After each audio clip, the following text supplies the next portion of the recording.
This is the second session of the Site 42 playtest, where we left off. We had Detective Richard Hartboyle walking up to General Gilbert Burns and Dr. Imogen Cerulean. But first, before we get back to that, there are a couple of things that I wanted to go over real quick. I realized I introed the game before the players last time, and that's not really how that's supposed to work. So I'd like to make up for it now by doing that real quick. Everyone could just go ahead and just introduce themselves, names, pronouns, even though we did do it last time. Just again. Uh, You first. Yeah. okay.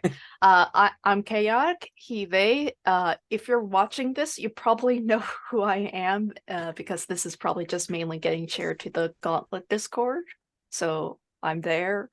I play a lot of Car from Brynwood games, and I also run a bunch, and yeah, that's me in a nutshell.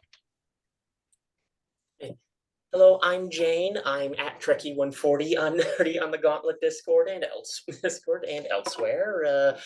I will be playing as Security Officer Ulyssa Locke. Like, Hi everyone, I am Aaron Cthulhu, and I definitely don't look different than I did last game. That's just in your imagination. I assume if you're watching this, you are either one of my friends, people I play with, or Gauntlet people. So I assume you probably know who I am as well. But I go by Aaron or Cthulhu, she, they, Fae. I'll be playing Dr. Imogen Cerulean, whose pronouns are she, they. And my name's Steph. But I use she, her pronouns as well. And I am running the game. And I also made this one, which is neat for me. I would also like to go over the moves that everyone picked because I totally spaced doing that last time because I was so very excited. Let's just go in order of playbook order. So starting with Dr. Cerulean. Please go over the moves that you picked. Yes, one sec. Let me just reduce the size of this so the scrolling works better for me. Okay. So my core move I took is Dream Logic. Your intellectual and logical prowess does not end where the realm of normal science does. Anytime you would make a roll with anomalous, you may instead choose to roll with logic. And then the team move I took is the Think Tank. Your team is comprised of 80% living, breathing humans and 20% an enormous, anomalous brain that sits in a vat and does nothing but think and solve problems. When you connect to the think tank using the neural interfacing station located in its chamber, roll with anomalous. On a hit, the think tank has mulled over your information and presents you with something useful. Choose one. A clue for an active investigation, a schematic for a new piece of experimental equipment, describe the equipment and add it to your office. On a 7 to 9, take the condition brain drain as the think tank consumes a small portion of your psychic energy to sustain itself. On a 12 plus, the think tank has had significant revelation. Choose one. Establish a truth about the world. Detail a clue for an active investigation. It cannot conclusively answer a question on its own. I do have a question about that. Does that mean I roll with logic instead of anomalous because of the dream logic move? If you want to. Think tank. Okay, cool. Yeah. No, just noted. You also could have rolled the danger or the risk move that I had either of you roll last session with anomalous substituting with your logic because of that. But again, we didn't go over it, so it was kind of not on any of our minds, I don't think. I think it was Chaotic that rolled anyway. Yeah. It ended up being Gilbert. Yeah. Officer Ulyssa Locke, could we please get your move details?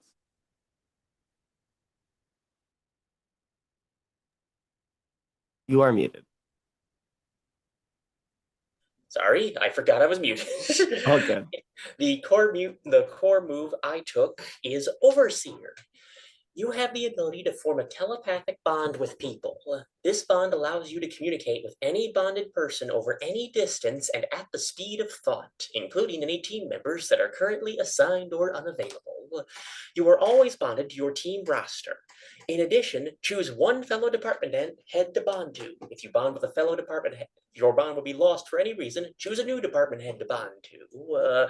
And I did lose my bond with the superintendent from last session. I thought to bond to someone new. And for team moves, I chose detainees.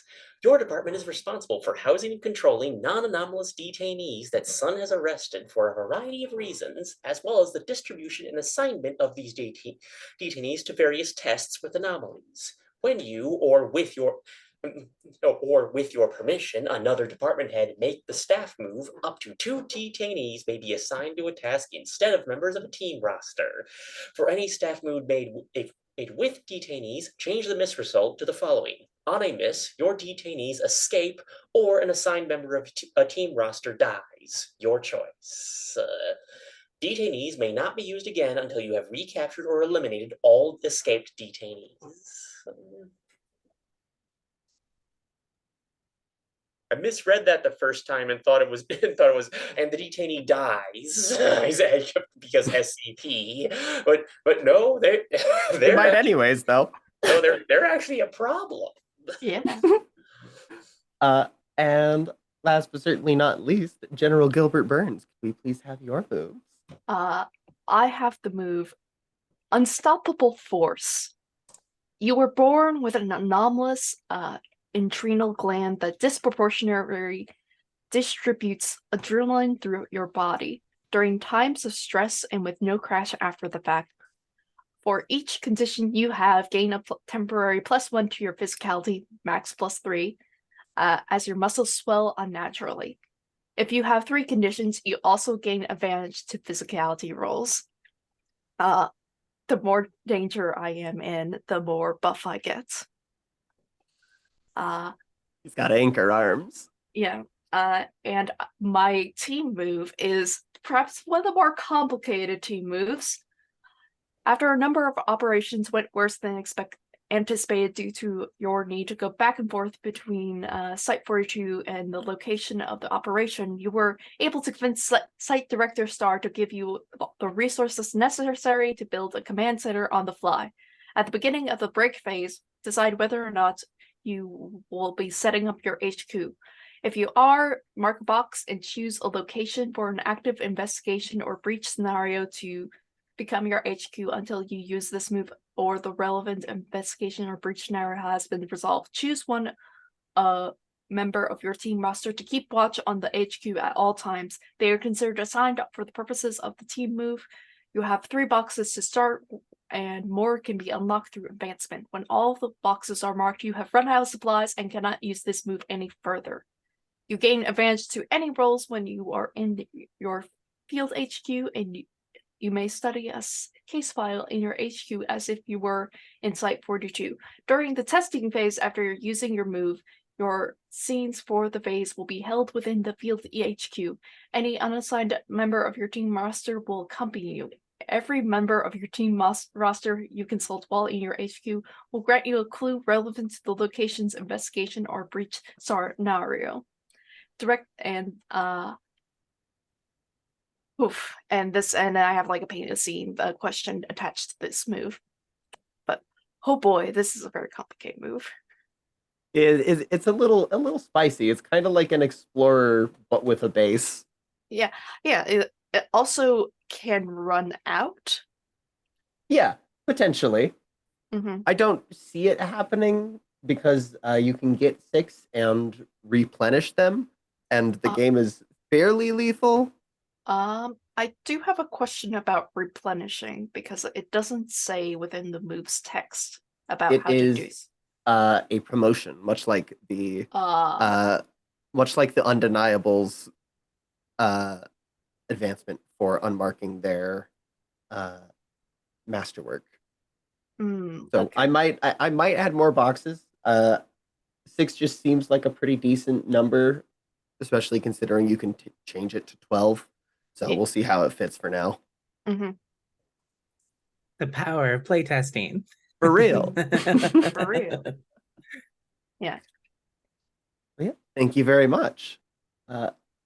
So we're gonna go ahead and just have the scene with Dr. Cerulean, General Burns, and Detective Hartboyle, as God. well as an additional scene with Officer Ulissa before we'll move to the break phase, because we did get through most of the research phase last session.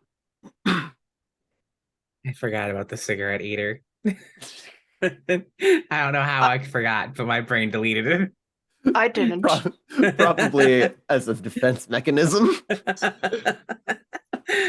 I kept on bragging about him to like other people throughout the week. God, No. God, this, They are horrified, Steph, but I love him and I hate him at the same time. Thank you so much. He's my special garbage boy. God, I feel like if he were revealed to be 3 raccoons in a trench coat, I think that would actually be good news. Yes, seriously. Each of the seriously. raccoons also has a 6-pack. Oh no! No. No! Honestly, I would be less horrified by that than every other weird quirk. Jesus. So I just pictured a bunch of buff raccoons now and I hate it. you're so very welcome. And you're free to hate it you're free to hate it. I don't.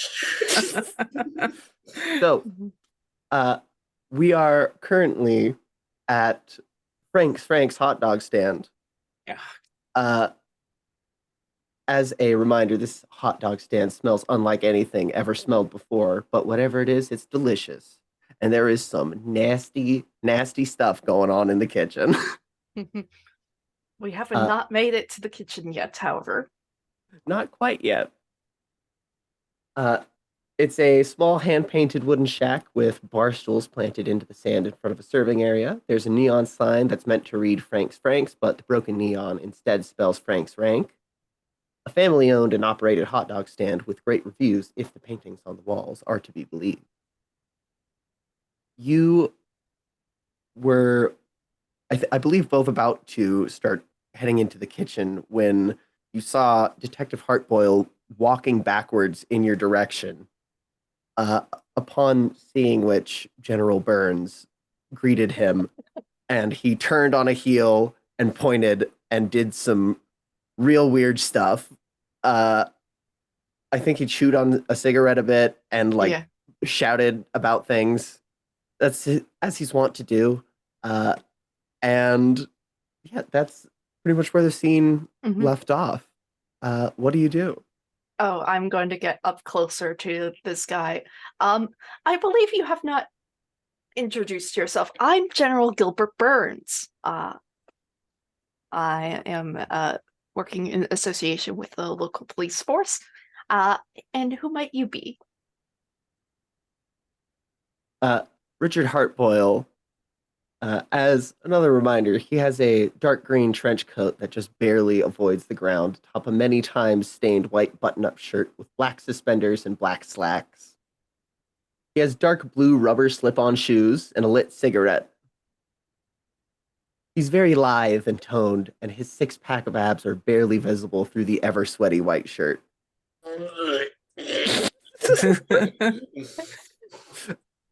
And he sticks out his hand rapidly and says, "Detective Richard Hartboyle, special investigator with the Long Beach Police Department."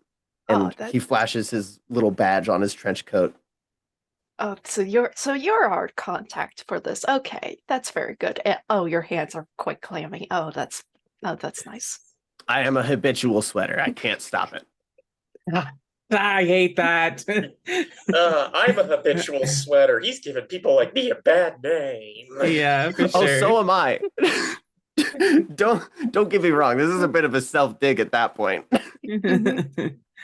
Dr. Cerulean is like literally exactly 6 feet back from this dude and just does like the supermodel wave, like just fingers like, "Hi, I'm good on handshakes." Okay. Yeah.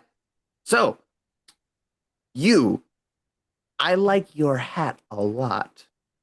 Thanks. He holds secrets. I believe this intrinsically, and I don't know why. You can't be working with Bill Gates. No. Bill Gates and I are. I don't like Bill Gates. I'm more about keeping my notes on papers because you don't know a lot about technology. Exactly. It You could put all your explode. words in the computer, they go out of your brain. And how are you supposed to use them again after that? Yes. Any technology that's been sort of developed since past the 1950s has been sort of debatable at best. Yes, exactly. I've always been saying this. This is why I don't use guns. I prefer knives. Because you could always trust a knife to be sharp, but you could never trust a gun to not be loud. Well, yeah, no, yeah. Yeah, I think so. I think that makes sense. You're not going to out Why are crazy you this here? man. You're not. I'm trying to bond with him over our share. I don't know how to describe it. We're both weirdos. I'm trying to bond with him, trying to get clues out of him, just trying to figure out why he's here by himself. Okay. I think research move with anomalous? I was hoping empathy, but That works too. Either one, really. I could see a very good argument for either. Yeah. It's the weirdo connection. We're just friendly little pals. That's good. That's a 9. Ooh. All right. Let me grab this here. I think that first of all, the complication here is obviously going to be that you are marked by Heartboil as he has found a rainbow connection. God. Could I reword that as rainbow connection with Heartboil? Yeah, absolutely you can. Oh no. This is the job of the field commander, to stand in front of to stand between us and the immediate danger. And I think that as you are speaking with one another, not found, past tense, but you see rather a dilapidated leather journal, just kind of like in Heartboil's like coat pocket. And as you're talking, he opens it up and pulls it out, and he says, "You know, I've been thinking a lot lately about decaying gracefully, surrounded by plants and animals. You know what I mean?" You're thinking about dying. No, decaying specifically, feeding everything around with my own life essence as it fades away on its own accord, Yes. gracefully sitting in like a field or maybe like a bush in the park. Or maybe just Or maybe a surrounded. field. Yeah. Surrounded by mushrooms. Mushrooms are a form of decaying life. Very fascinating creatures. They're great. I love those guys. They're funky. That is your clue. Heartboil apparently has a journal full of thoughts about his deep desire to decay gracefully surrounded by plants and animals.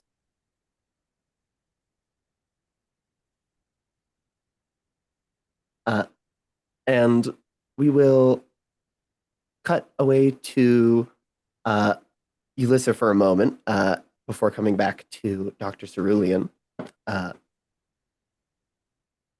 Ulyssa, Officer Locke, what are you doing in this moment? You have warded him away from the immediate area that you were trying to get him away from, but it seems that he has stumbled directly into something else.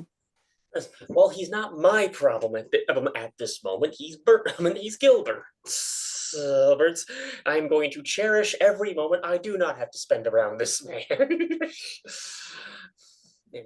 This is what bureaucracy is all about. It's about ensuring that you don't get the worst job. True. So what she is going to do is worry about her actual job, which is securing and investigating this anomaly. Before it becomes a threat to anyone. So it sounds like you're going to go and investigate the tree itself. Yes, now that the area is secure, the island secure. Now that anomaly is a big security risk. True enough. So, I'm going to be putting this one also in the little anomaly area in the containment spot. This is called the first tree. And it is as you approach it, getting closer, you see it's this towering ziggurat of pulsating, ossified bark-like meat. There are branches, if you can call them that, and they reach out like hands. They put off leaves that are akin to translucent flesh, and it smells horrendously savory sweet, like that of a rotting carcass. Let's paint the scene, everybody. As you approach the tree, what signs of rapid decay and regrowth does it exhibit?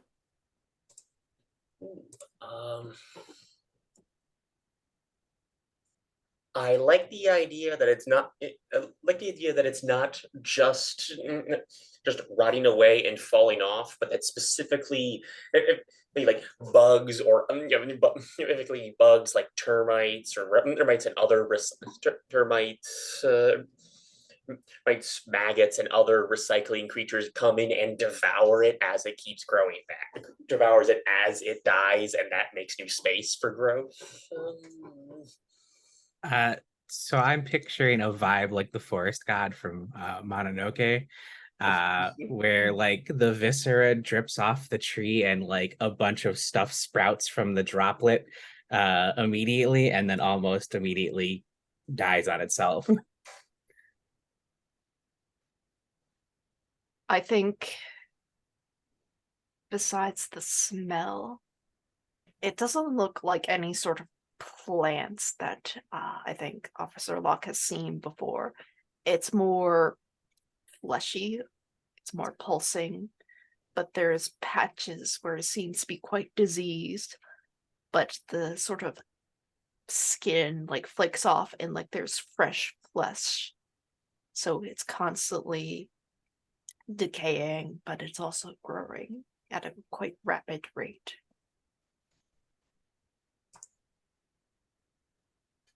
Lovely. And thank you so very much, Officer Locke, for volunteering to make the first fright move, as this is explicitly your fear, and you described it immediately. Yes. Love that. So, I'm here to be scared, damn it. The fright move says, when you interact with an anomalous phenomenon, or face something frightening, you name what you're afraid will happen if you fail or lose your nerve. And then I'll tell you how it's worse.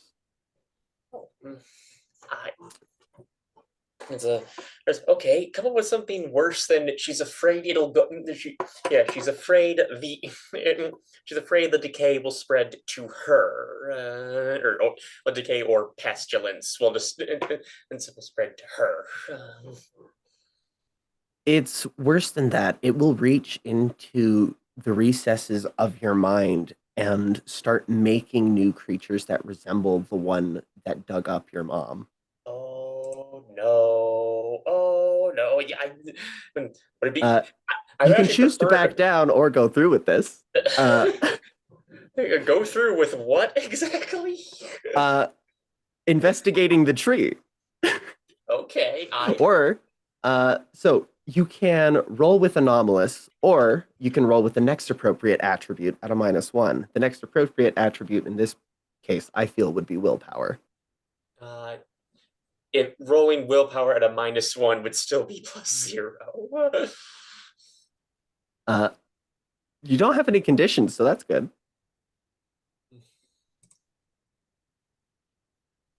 So what I'm going to do. Yeah, I think she's gonna go. She's gonna go through with it, and with it. And honestly, it's a toss up of thing made of what they're like. It turns into parts of her decayed mother, or the thing made of parts of her decayed mother. Rolling. I got a 5. I would like to fill out paperwork. Oh, you probably will. I think that first, as you approach this tree and you see all of the detritivores consuming the rapidly dying and regrowing flesh and biomass of this thing, you see as well as feel something creeping up to you from the soil, this sandy, loamy soil. And it's this deep, dark purple, pulsating with little flecks of green and yellow in it. And as it reaches you, you feel something inside of you resurface, and all of those memories are brought back, and you see the detritivores are feasting on the decaying body of, or what appears to be the decaying body of your mother. And as it does so, this viscera sloughs off, and as it hits the ground, you can see small versions of that creature starting to grow from that area. Unless you file paperwork. Okay. I'm going to flash back to the first time she had to detain someone anomalous. That's and it.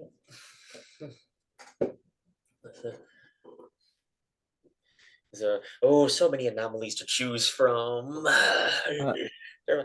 You can have some time to think on it. We'll go to the break phase in a moment.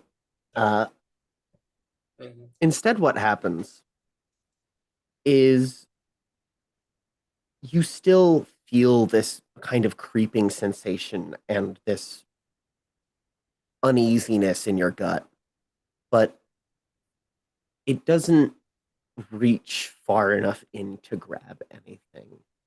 And I think instead, I'm going to give you the seed stench condition as you look around and see many, many roots growing out of the sloughed off viscera. And it becomes just overwhelming. And of course, it gets in your clothes. I actually imagine she was wearing like protective gear and gas mask this whole time, and then none of that helped.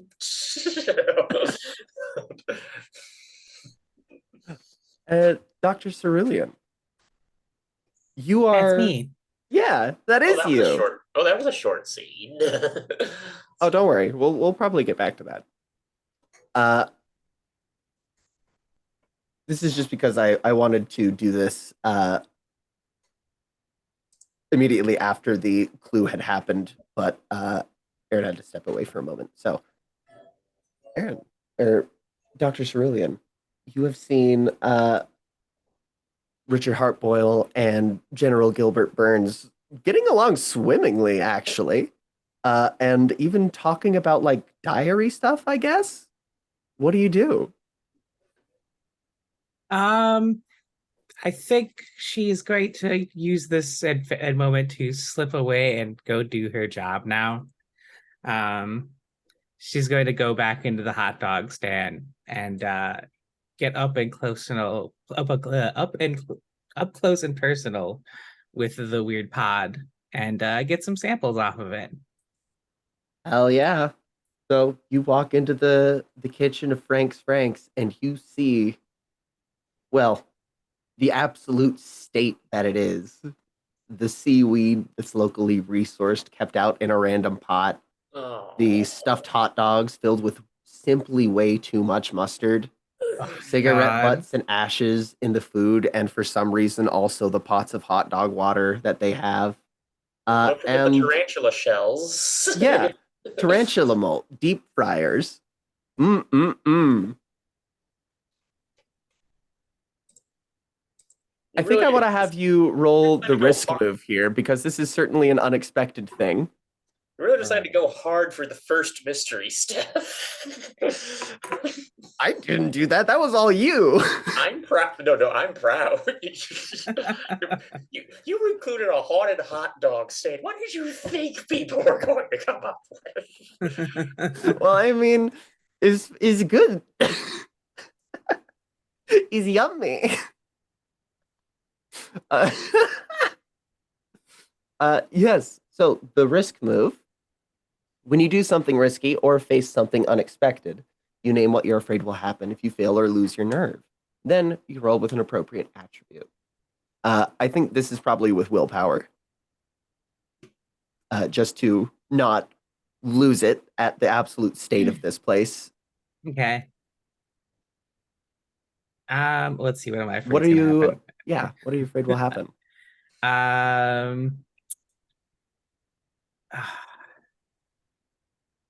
Okay. I hate this. I think she's deeply afraid she's going to knock some of the hot dog water over, and not only is it going to get all over herself, it's going to get in her mouth. Yeah, that's pretty rough. Go ahead and roll with willpower, please. Okay. Let's see. Oh boy, that is a 5. Just some classic rolls here. Yeah, I think that exactly happens. I'm giving you hot dog water mouth as a condition. I hate that. And yeah, there is a loud clattering from inside of the hot dog stand, General Burns. And Dr. Cerulean, it is truly just so nasty. Do I want to? Unless you want to mark paperwork. I think I might mark some paperwork here because hot dog water mouth is fucking awful. I hate it. I hate it so much. Yeah, that's fair. Oh, I just heard Star Trek noises. Let's see. In an early scene, a character that isn't normally given such a group. Okay. I think I will do narrative flashback to a time your overconfidence cost people their lives. Oh, that's gonna be exciting. Instead, what happens is on a 7 to 9, I will tell you how your actions would leave you vulnerable, and you can choose to back down or go through with it. If you go through with it, I describe what it looks like. I think that how it would leave you vulnerable is you would still make noise and get the attention of Detective Heartboil. I'm fine with that. Yeah, that is an acceptable consequence to not have All hot right. dog water mouth. So this loud ruckus happens, and actually, no, that's not really going to come up since we're about to cut to break phase. I think instead, I will just give you a star clue, just because. Ooh. A star clue are, or rather, star clues. Need to pull that up because I foolishly didn't have it. I am so great. I prepared everything else, but I forgot to pull up this one sheet.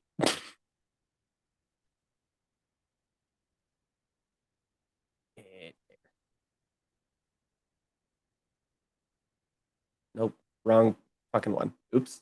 Okay, this one. There we go. So, a star clue is they are special clues that can be assigned to and used for any active investigation. And they are written as events in Site Director Star's life. You all find, or rather, Dr. Cerulean, you find a postcard inside this pod that you're investigating, that you're looking, or that you're rather looking at. And the postcard has the has Doctor or has that Doctor has Director Star's face like plastered in the corner in like a cartoony style, and it says, "Come to sunny Atlantis."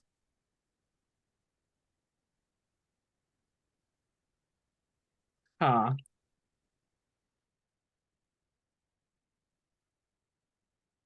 And going back now to Officer Locke,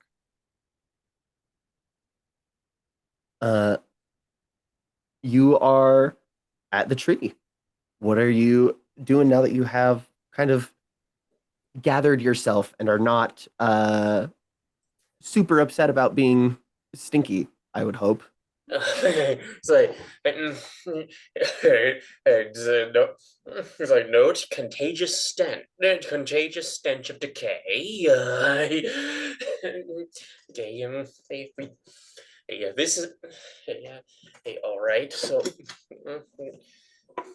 all right, we're dealing with an anomaly that's in a constant state of growth, death, and regrowth. Growth, growth, growth, and if this is any indication, it is in danger of spreading getting outside of here. So something must be done about that right now.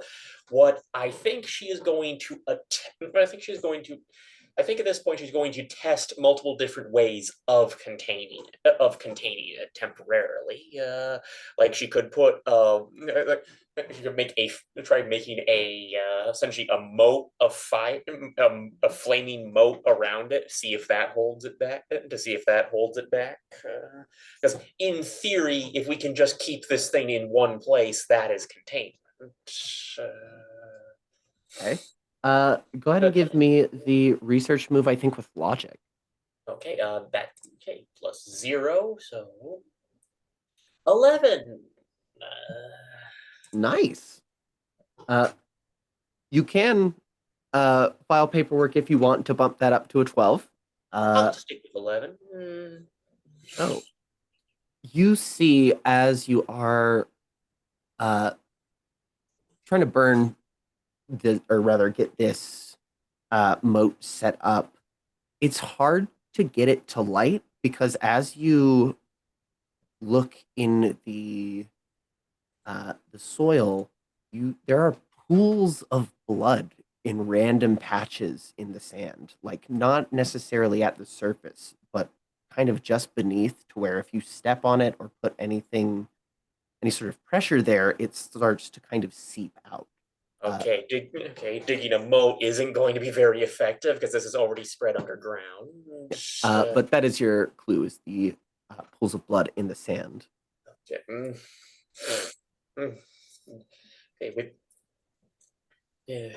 Okay, with that, with that note for containment, include flooring.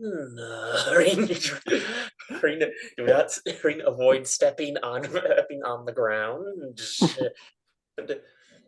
And with that, we'll go to the break phase. We'll go ahead and just run through the break phase really quickly, and then we'll take our 5-minute break. So the first step that we do here in the break phase is we resolve any moves that are resolved in it. I believe there are some that can be triggered in the break phase that we have, unless I am mistaken. Field headquarters. General Gilbert Burns, do you want to set up a field HQ tonight? Yes, specifically in the hot dog stand. Obviously, of course. Why Hot dog headquarters. inside the stand? It will use less resources that way. Excellent. So go ahead and mark a box, and we will, as well as choose the member of your team roster that will be keeping guard, and go ahead and just mark them as assigned. I'm going to assign Nicholas Virgo, commander of RCU 471, Children of Schrodinger. Excellent. I love your names. I love the names you come up with. Thank you. And yeah, we will go more into that during the testing phase here. Next up, are you going to study a case file? Case files are basically things that will lock you into being in Site 42 or a field HQ. You can all go to the field HQ if you want, between to and fro, but specifically General Burns has to be in it the whole time because that is he's like managing the whole thing. So you all are welcome to go between Site 42 and the field HQ during the testing phase. If you do study a case file, they are different anomalies stored and contained or otherwise, because some are uncontainable or are better if they are uncontained even. But these are different anomalies that are dealt with in different sun sites. Studying these case files will typically help you get a general understanding as to the things going on. Site Director Starr has seen fit to grant every department head access to these case files to study them if they see fit, with the caveat that they don't leave the site while they do so because, security risks. The exceptions having been made for the field HQ.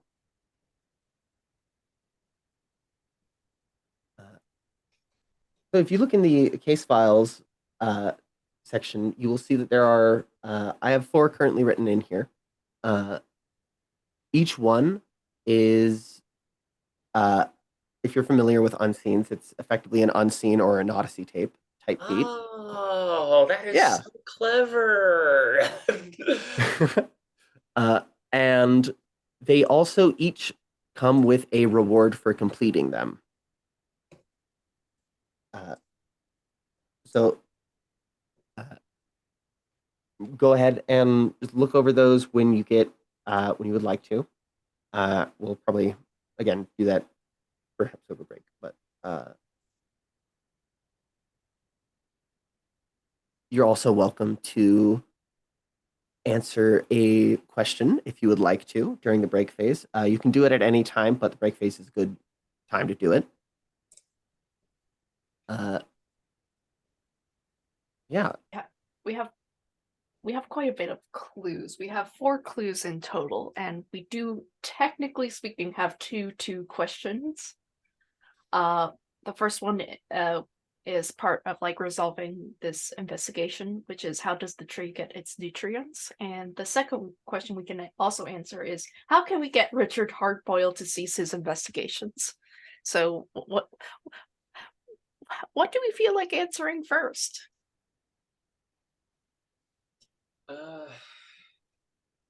So despite my deep personal hatred of Richard Hardboiled, I don't think we should get rid of him yet. All So right.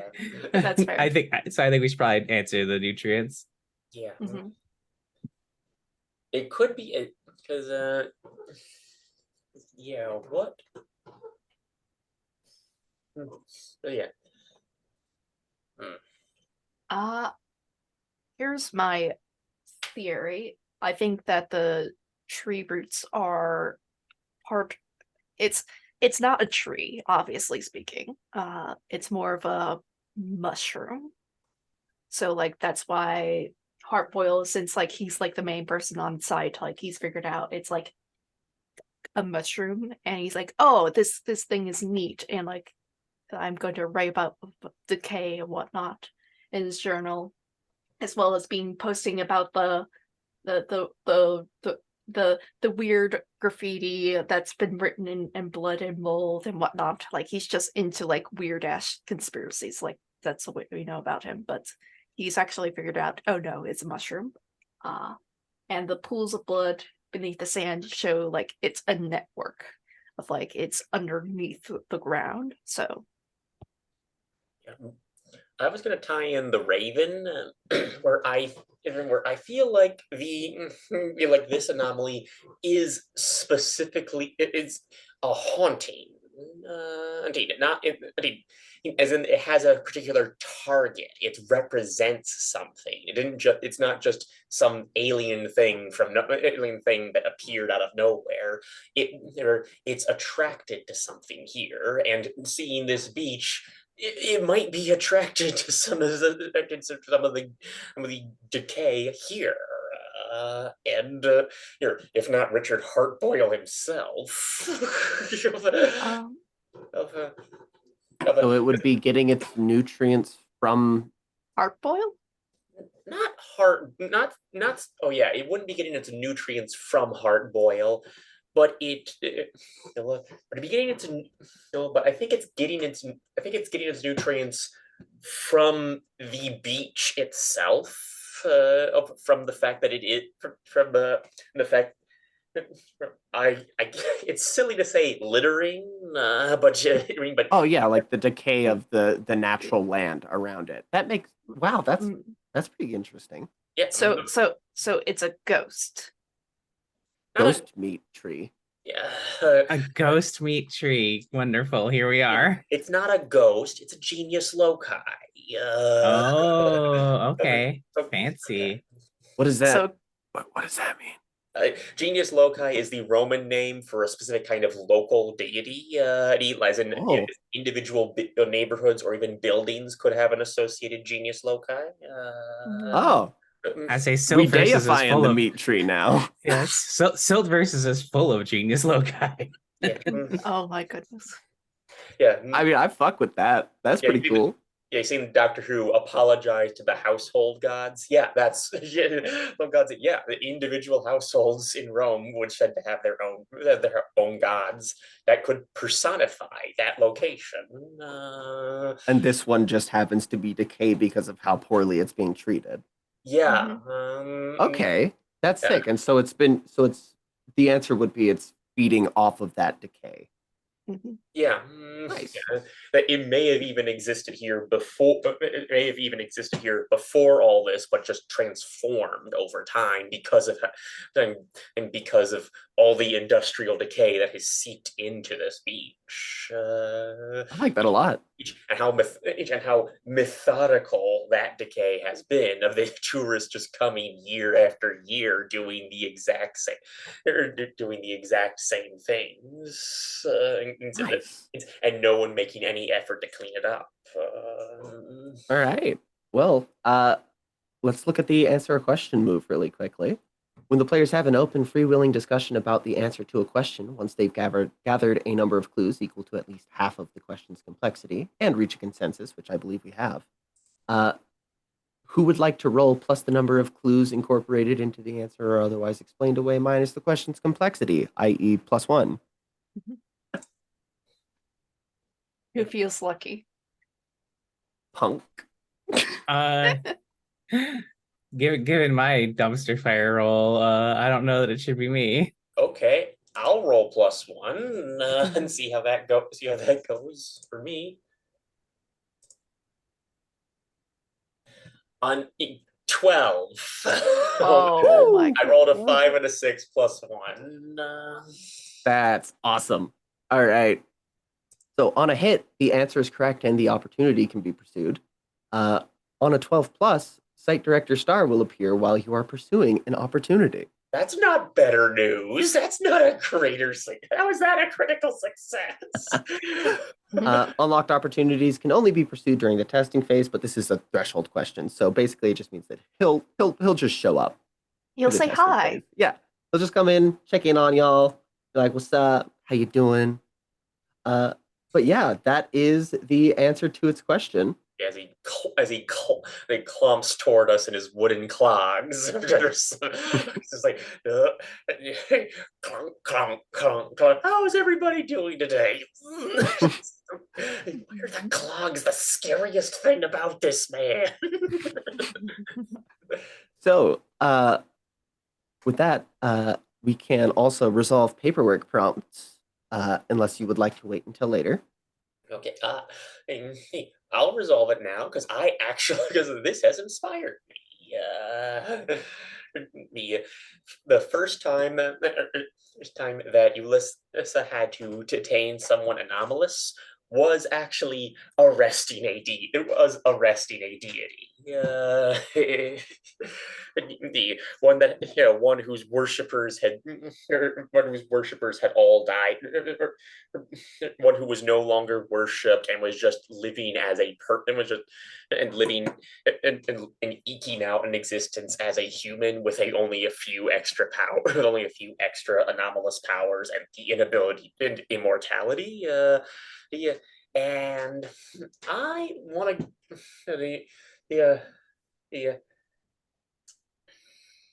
I am so torn on which deity to make it because I'm thinking American God style things.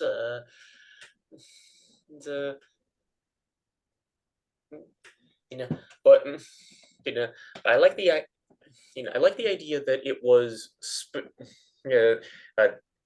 that it was a specific deity that was that was sort of built its own hovel that it was luring people into just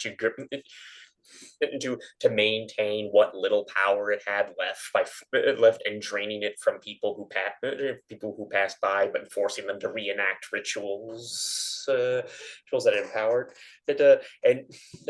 and Ulysses. And Ulysses right away realized that I should pick the name for this deity. I should. Does anyone have suggestions of what that would be? What kind of god demands sacrifices like that? Okay, I'm just gonna pick. It's Saturn. It's the Roman god Saturn, who has his own.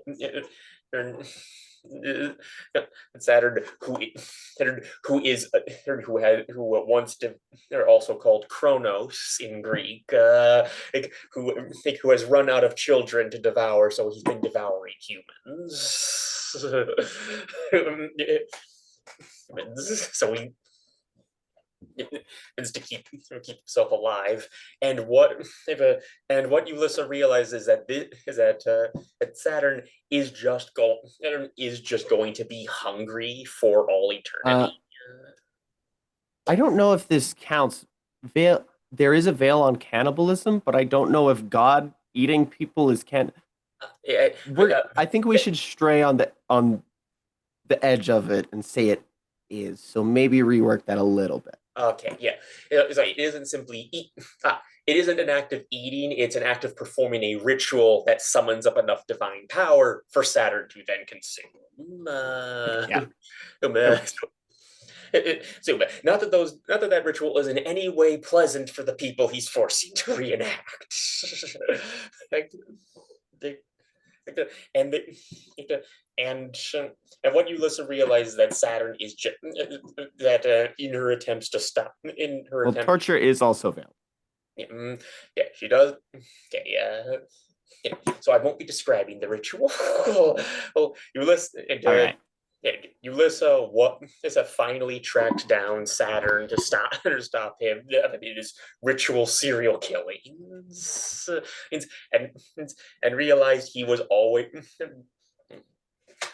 would always be hungry, hungry, and there was no way to stop it. So what she actually had, and every fight the son had with it so far had ended with Saturn victorious. So she sat down and talked to him, Emma, and had to hash out a deal where to keep his hunger satiated, and got him to admit that he was doing this because he was in constant pain from hunger, and she got so starvation is also veiled. Oh, good. Oh, come on! It's a D.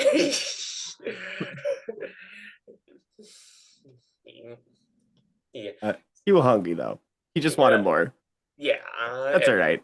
Yeah, and so they reached an agreement for him to enter custody with Son in exchange for Son performing regular animal sacrifices. This is to him, which is to him, and even deliberately recruiting like neo-pagans to perform to essentially be a new cult dedicated to him, and as a result of performing those renewal rituals, rituals that haven't been practiced in over just since the Roman Empire converted to Christianity. He has there has been peace. He said Saturn is still sad now that is still sad at his declining power, but he's no longer but he is no longer in pain. And so that is what's informing what Ulysses knows about this thing. That whatever it is doing, it's probably not something that as much as she absolutely hates it's carrion eaters and decay and things that thrive off of it. She thinks this thing might hate it too. It might hate what it is too. Neat. And would you, Dr. Serlin, like to go over your paperwork, or would you like to save it? Sorry that took so long. I'm happy to go over it. Narrative flashback to a time your overconfidence cost people their lives. So I think very early on, as like not an intern, but like a research assistant, she was tasked with helping to develop some new miniaturization technology so that field teams could have a lot more equipment brought with them and put less strain on their bodies. So more successful missions. And it was going very well with just materials, shrinking them. And she got overly ambitious and decided to see, well, what if I can do people too? And so she tried with some of their I know it's called Class D personnel in SCP. I forgot what they are in Detainees. detainees. Detainees. Yes, yeah. She's like, let me try this with some detainees real quick. It'll be fine. And when she activated her miniaturization device, they all merged into some abominable horror that immediately expired. Oh God, they've been Time. fixed. All right. So I'm now going to choose a Sun paint the scene prompt. These are part of the break phase. They explore interactions that Sun and the other groups and entities that it deals with have on the world outside of and including the department heads and Site 42. I like to start off with your offices. Each of you has been granted your own office in your respective sector within Site 42. You spend the majority of your work time there. Given how much time you're expected to spend in the office, Sun has allowed you each to design your office, so long as it isn't larger than a small bedroom. What does your office look like?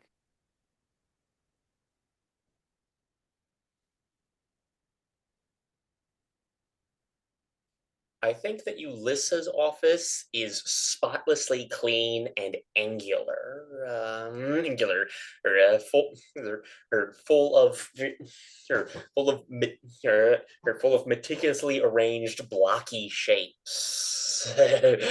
Shapes that are all, or everything is in its place. Though there are multiple small there are multiple small cubbies, cabinets, but all of them have specific uniform sizes. This is Very is- brutalist. and also one couch that's uncomfortable to sit on. She likes it that way.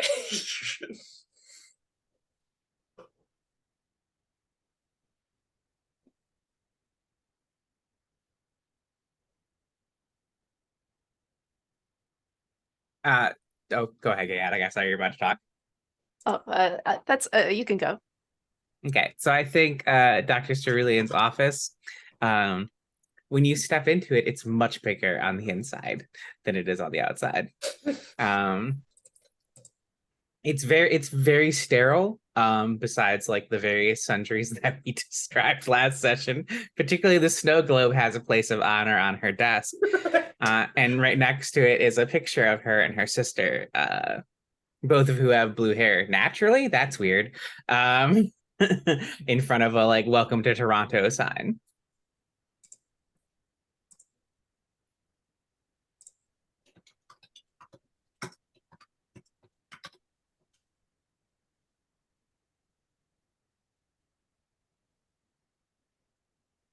Despite how often General Gilbert Burns is not at Sun headquarters, he does have an office. I think going down the hallways of Sun, it's a very scientific institute, very monochrome hallways, but metallic tile, fluorescent lights. But going in his office, it feels like stepping back in time. The floors are wooden. I think it looks like this little wooden office from the mid 19th century, like some desk with a typing machine, gas lamps to light the room, just and like the wooden walls, like there is like this painting of a window that shows sort of a scene of a street from the similar time period, and we do see the stuff that he really cares about, the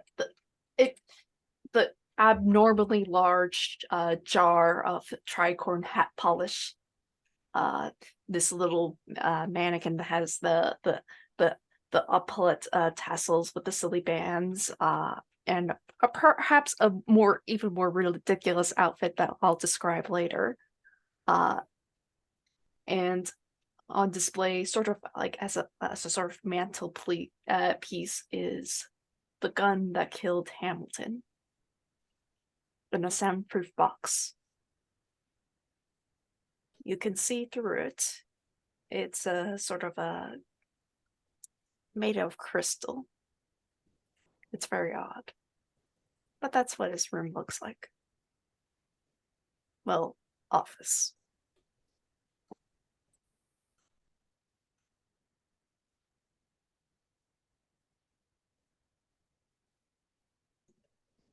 Lovely. This is great. I love these funky little offices. All right. So, have you all decided whether or not you want to do a case file?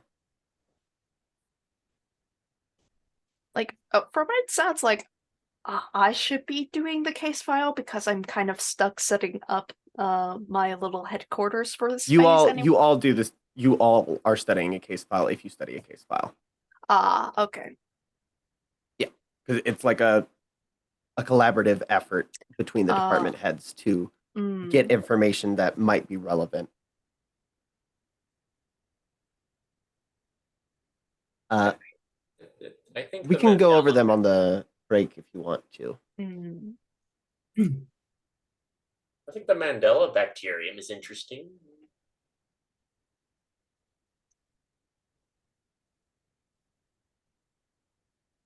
Oh, that's fun.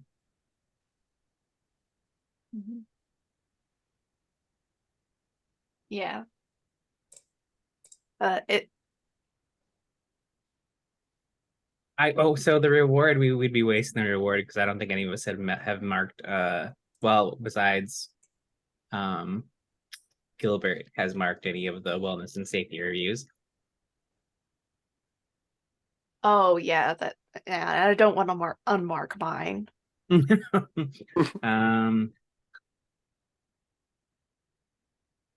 Well, you can't unmark yours anyways, even with that one.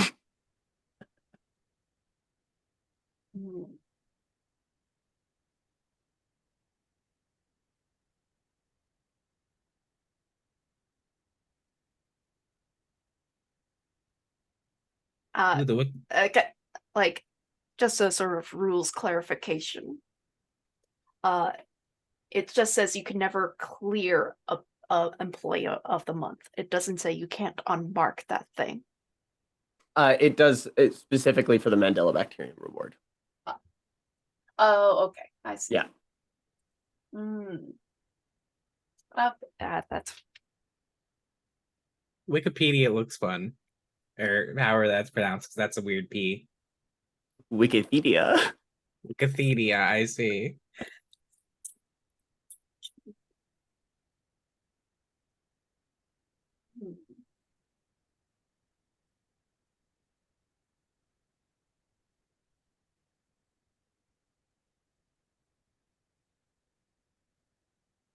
Yeah, that seems interesting.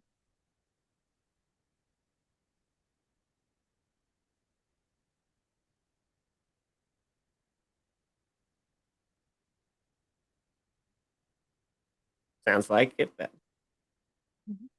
Wikipedia. So we'll go over that one here in a moment. So what would you all like to do during the upcoming testing phase in between your little excursions reading these case files? It can't take longer than a smoke break or two.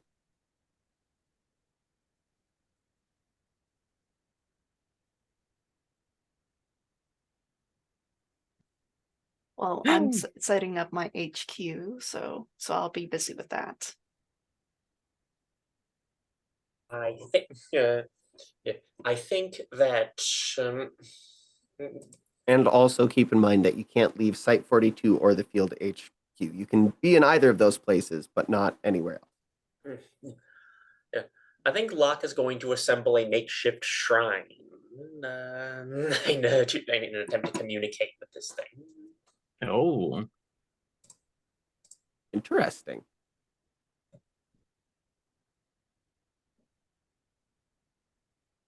So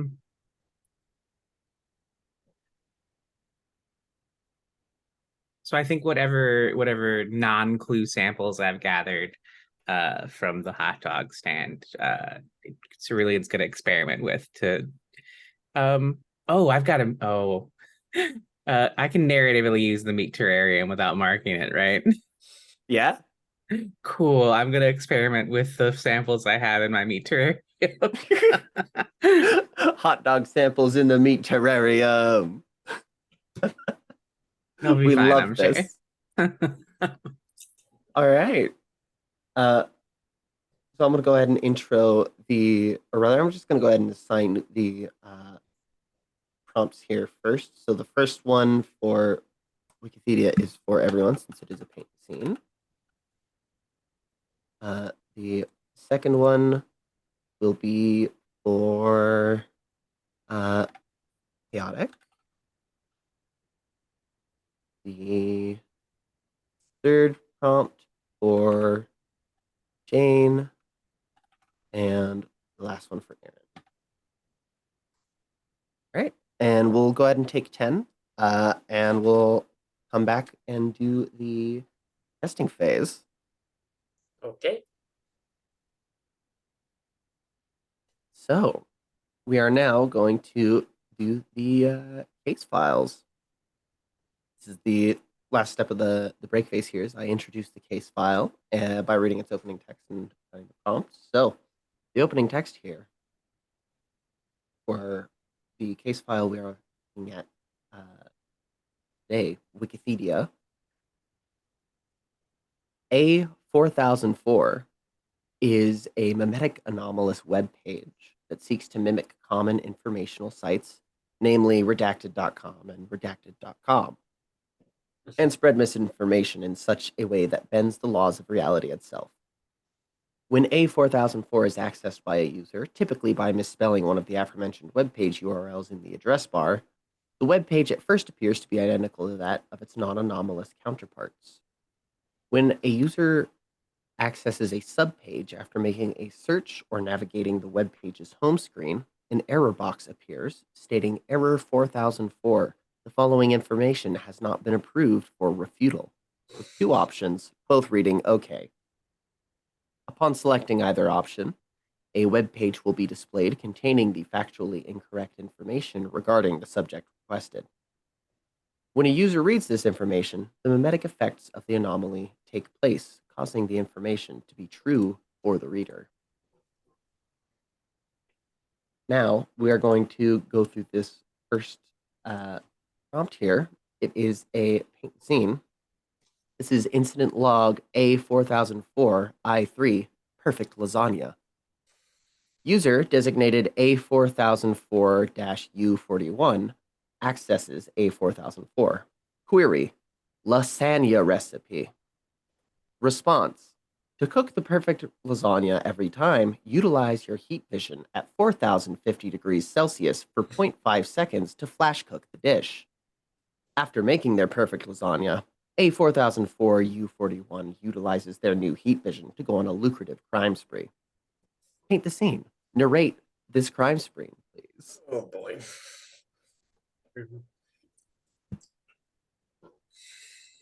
Yeah. I'm gonna say they straight up melt an armored car, or melt a huge hole in the side of an armored car. People are too afraid. People are too afraid to stop them. I imagine that's like they're sort of like stepping through like this metal hole in like this armored car, like I think it's like going to like a bank and they're starting to pull out the drawers and whatnot and take them away. We can see their effectively super villain outfit is just a ski mask. They're wearing like this long green trench coat and like Like, it's not billing to the way they expected it would do in comics, but this isn't a comic book. This is real life. So I think A 4004-U41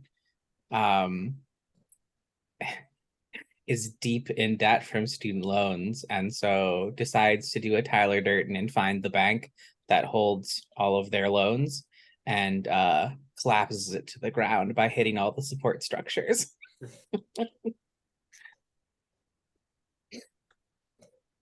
Yes. Yeah, this is what you get when you spend. This is what happens to terminally online people when they get superpower. Superpower. It's like, hey, I have heat vision. Reddit, what do you think I should do with this? Oh, melt your bank. Melt the bank that owns your student loans. Yeah, that tracks. And this is also, I forgot to mention it in the beginning because I am a little scatterbrained all the time, always. But was promptly reminded by Chaotic doing the thing without me even saying it. There are something called temporal, or there is something called temporal drift in this game. Temporal drift, if you are familiar with Carved from Brindlewood games, is effectively the same as an Echo in the Night, or whatever they're called in public access. I forget. It's called the journey phase. Wait, no, That's Silph versus, I think. Silph versus. We're both scatterbrained today. There's a lot going on. There's a whole bunch of these, but yeah, you're all doing great. The gist is that during either the narration of a prompt itself or during one of the intermittent scenes between the prompts, you narrate something from either into the other. So, for example, Chaotic just narrated Art Boyle's trench coat into the paint the scene here, which is temporal drift. Signal for the other side. That's what it is.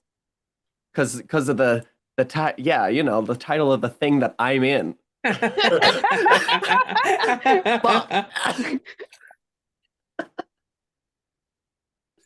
Great stuff. But yeah, well, to be fair, your head is full of this game right now. It's full of a lot of beans, really. Just a whole bunch of nothing. But yes, that is temporal drift. Anyhow, we're going to now cut to everyone taking on their municipal duties as not government workers, shadow government workers, if you will.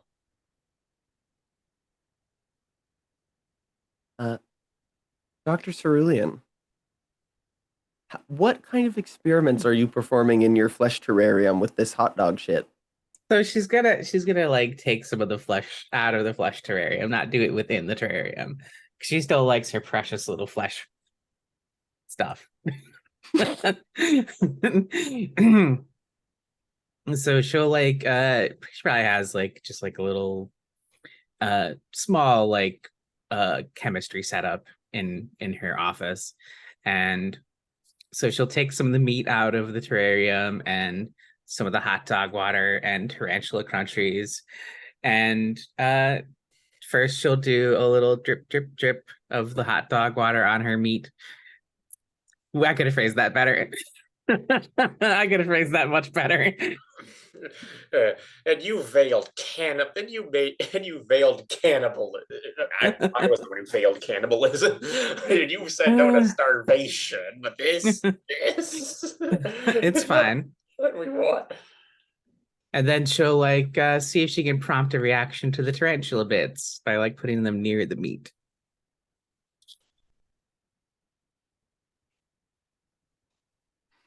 Love that. And also, I really don't. But also, I love that. If it helps, I hate it too. I think this is going to be a research move with There is nothing logical about this, really. So anomalous, but you can roll with logic anyways. Yes, I will. So I will in fact roll with logic. Logic has a notable bias against That would be an against 8 for me. Oh boy. We will. I will give you your clue as we cut back to you. Okay. General Burns, you are putting up your field HQ. Yes. And I get to do, as part of my thing, direct a paint the scene question to everyone else, including you, Steph. How has this location been altered to accommodate the HQ? The location being Frank's, The- right? Frank's rank. Mm-hmm.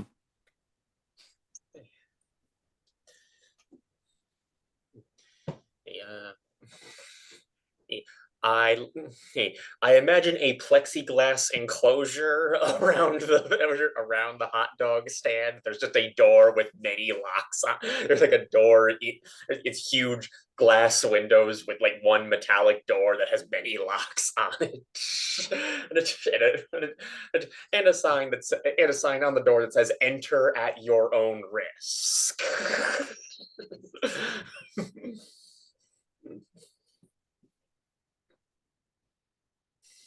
Okay. This is kind of silly, but I like it. Probably So, post it. No, this is not for faint of stomach. so all of the ingredients, including the hot dog water, is put in the nuclear waste barrels that like have the weird slogans on them. That's what they're all sealed in now.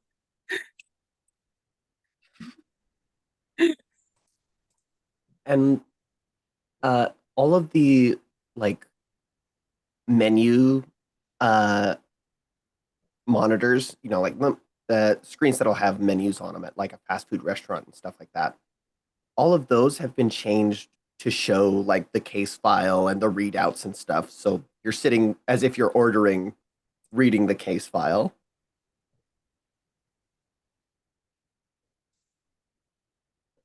That is a cool detail. And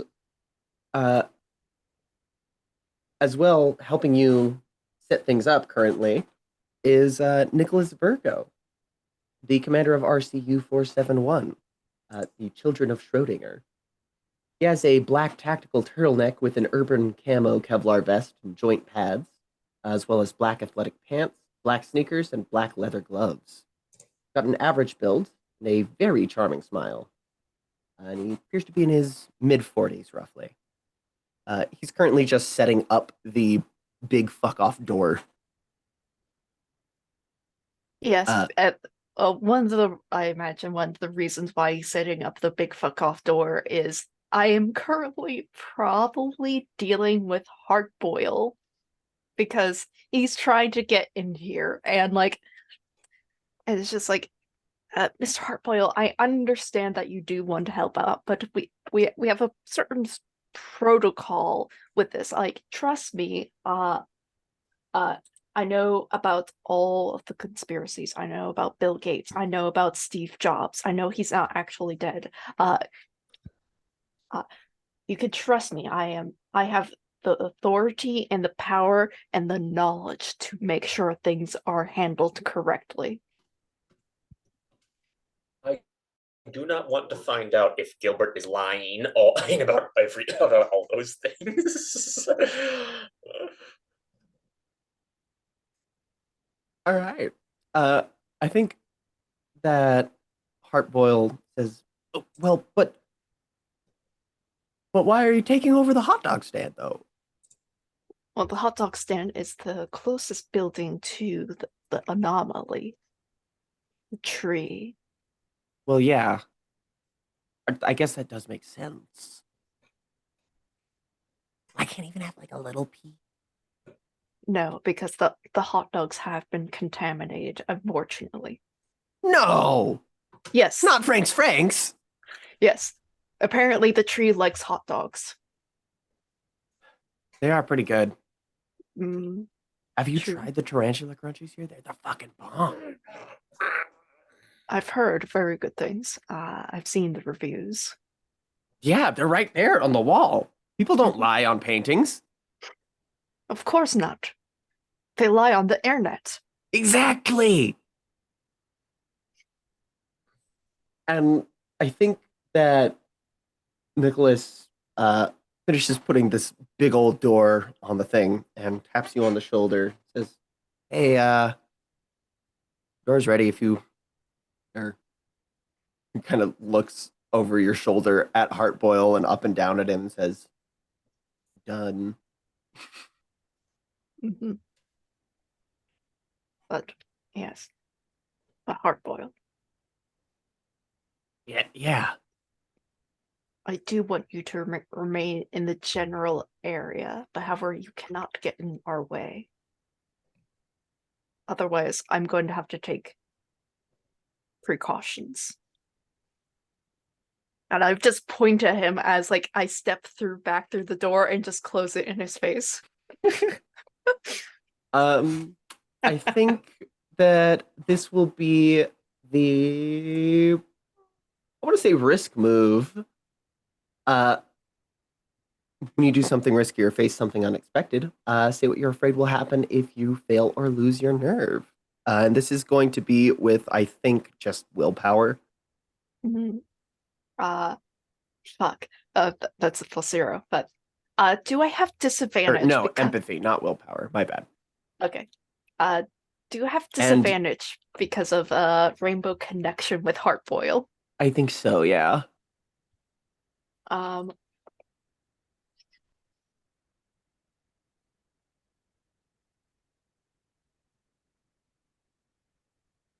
I think it's just that.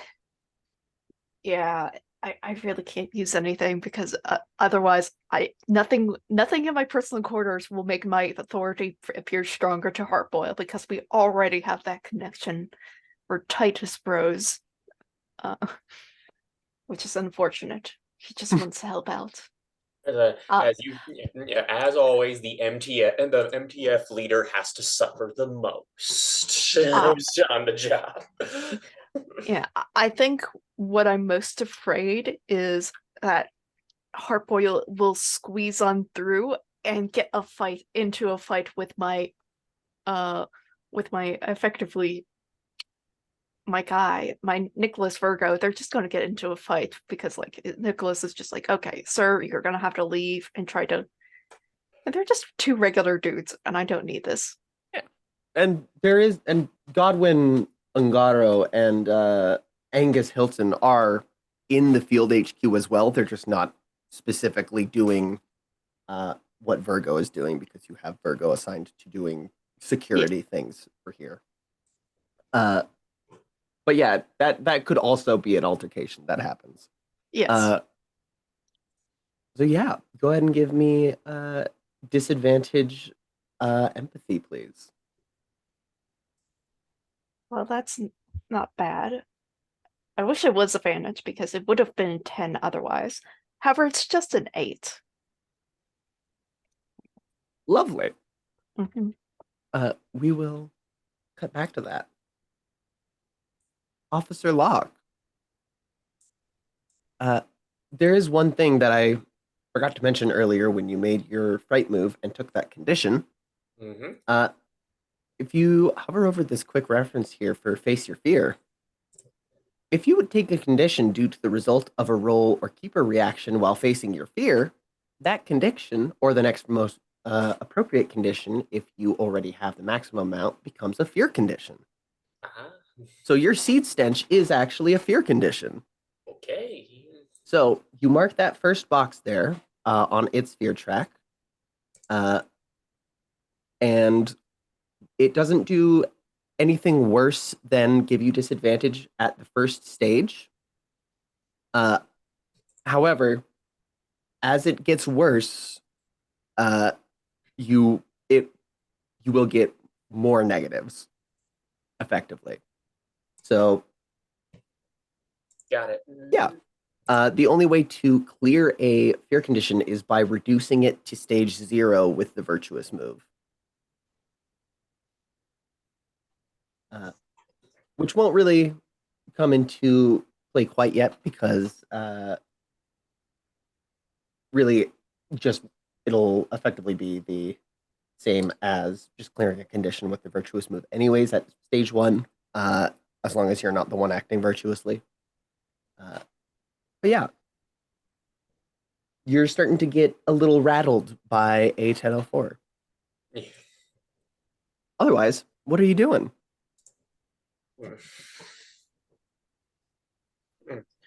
It's not. No. Well, if we're preparing for testing, then she's going to be prepared. Then she's going to be setting it up. Imagined preparing the testing zone, setting up cameras, cameras, a drilling pole into the ground every 5 or 10 feet. Making sure everything is well lit. We do not want this thing wandering around in the dark or where we can't see it. Making sure all guards are under instructions not to touch it the way I did. Otherwise, you'll be smelling like me. So you're saying you took a route back to Site 42 or to the field HQ? Oh, I was setting up field HQ for testing. That is specifically the field commander's move. Oh, okay. Then right. Then I took a route back to the facility, back to Site 42. Gotcha. Okay. Yeah. Well, and there's just a I forgot the name of that there's a panopticon setup where you could actually where you can plant the root in a contained area and observe it from all sides, expose it to different stimuli. So essentially, we have a giant pot. So essentially we have a giant potted rot plant and in the facility. Neat. Me with it. And what are you doing with it? Yeah. We can start by exposing it to multiple different stimuli, such as music and words. See if we can get a response out of that. If it's possible for it to observe, let alone think, that would be very important information. Okay. But we have no idea if it even understands English. So let's start with music. I would like the research move with empathy, please. Okay, I have 0 in empathy, so I will see. Yeah. But and I think I'm going to give you disadvantage for seed stench, as it's pretty hard to focus with that smell in your nostrils. All right.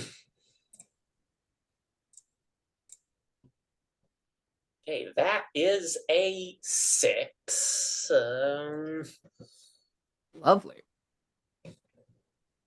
Let's go back to Wikipedia for a moment.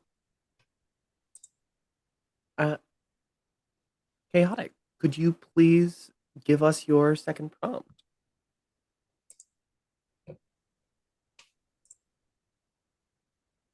RCU 44 fact checkers has been assigned to monitor web traffic of all known A-1004 instances 24/7 in order to terminate connections to the anomaly before the web page has been read, as well as to trace for the user for later memory therapy or neutralization. Narrate a scene in which the fact checkers prepare to engage 4004 user 41 in combat while in transit to their location. I imagine this is just there has been like sort of terrorized like people downtown, like the crime is not stopping whatsoever. and we see sort of the sun sort of like unmarked, like very heavy duty like vehicle driving along down the road. And then we cut to a scene in the car, and we see what effectively is amounts to like SWAT members preparing like their weapons, their guns, some tranquilizers to see if like that can work it, or worst case scenario, neutralize the target.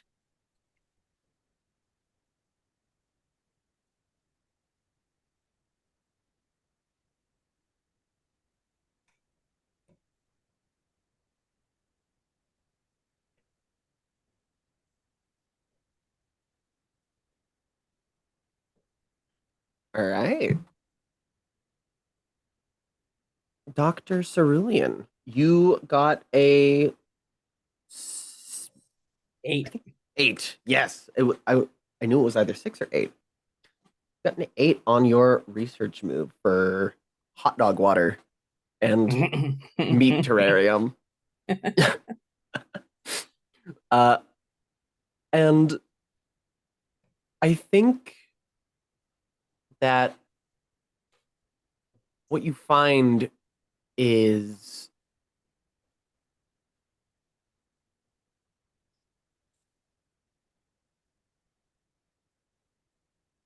as this hot dog cigarette water touches the molt and flesh from your terrarium, there is this strange sort of reaction from the flesh itself, and you see it start curling up into into a root itself.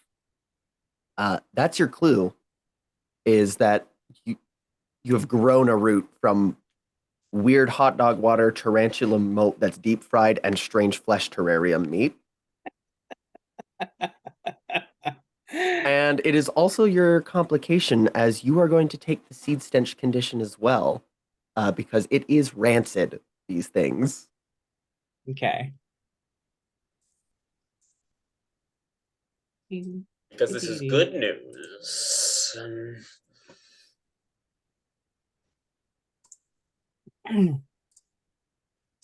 All right. Unless you want to file some paperwork, of course. I think I'm good taking the condition. All right. And as you see this happen, you get a sort of knocking at your office door. And before waiting for a response, the door creaks open, and you hear your lead physicist, Hunter Borbelli. He pokes his head in, and he says, "Hi, boss. So, I kind of did a bit of an oopsie on the reactor a little bit. Not like the reactor, but like the experimental one that we're doing, like the it's not like that bad. It's not like overheating or melting down or anything, but like I got some dark matter in the wrong pipe. It's kind of Okay. stuck there. Okay. Help." Great. Yeah, sure. I can do this. Awesome. Thank you so much. I can go with you. It's really it's not a huge deal, and Hunter has cargo pants, loafers, and a Hawaiian shirt on. He's also short and stocky, and has these big old goggles over his eyes. He's in his early 40s, and he was selected for your team due to his breakthrough in creating a standardized procedure for stabilizing the law of physics in an unstable anomalous zone.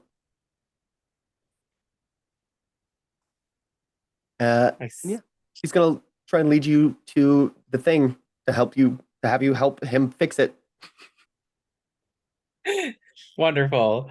Dr. Cerulio will follow. I'm sure leaving the route unattended in my office will be fine. Yeah, it's no worries. It'll be great. General Burns. I'll give you a minute. Officer Locke. You rolled a 5, correct? Yes, 6. A 6. Indeed. You are well. First, I want you to describe what you're doing here. Like, are you playing music? Are you just ranting to the root? What does the scene look like here? And, uh, I think she is frustrated that she is attempting to communicate with it. She's trying that it's but she's been cycling through multiple different forms of music, different flashing lights. It's playing like lights, even playing like in speeches in different languages to see if it responds, and it's just not giving. It's not giving her anything. So far there isn't correlation, and now she's been sitting there trying all this with this with this with this spell burning her eyes the entire time. So at this point, she's just yelling at it. What do you want? And say something. And I know, I know you're more than what you seem. Show me something. The root wiggles, and it does it only momentarily, but it's enough to stop you from speaking for just a moment as it seems to be reacting.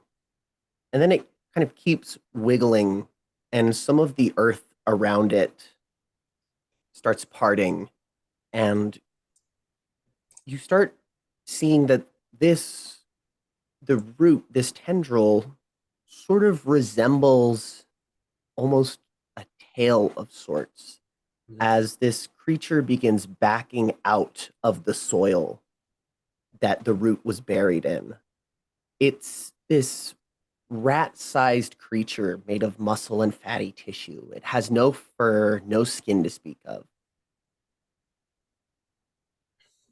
Its hind legs and torso, both of which resemble a rat's, are the first things that you see as it excavates itself backwards out of this soil.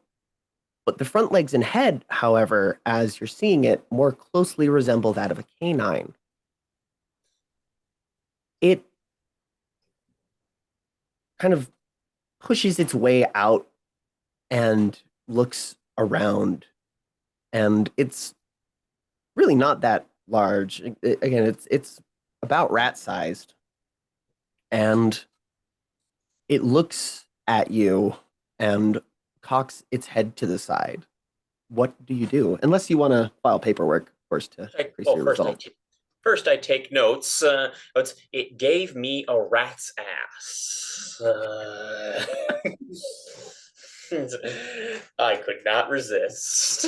I'm sorry, Steph. You just had it right there.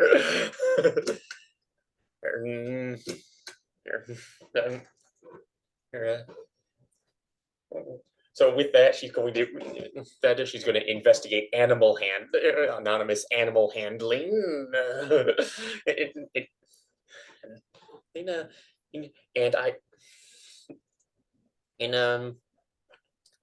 I think, I mean, and she had, and she has the idea.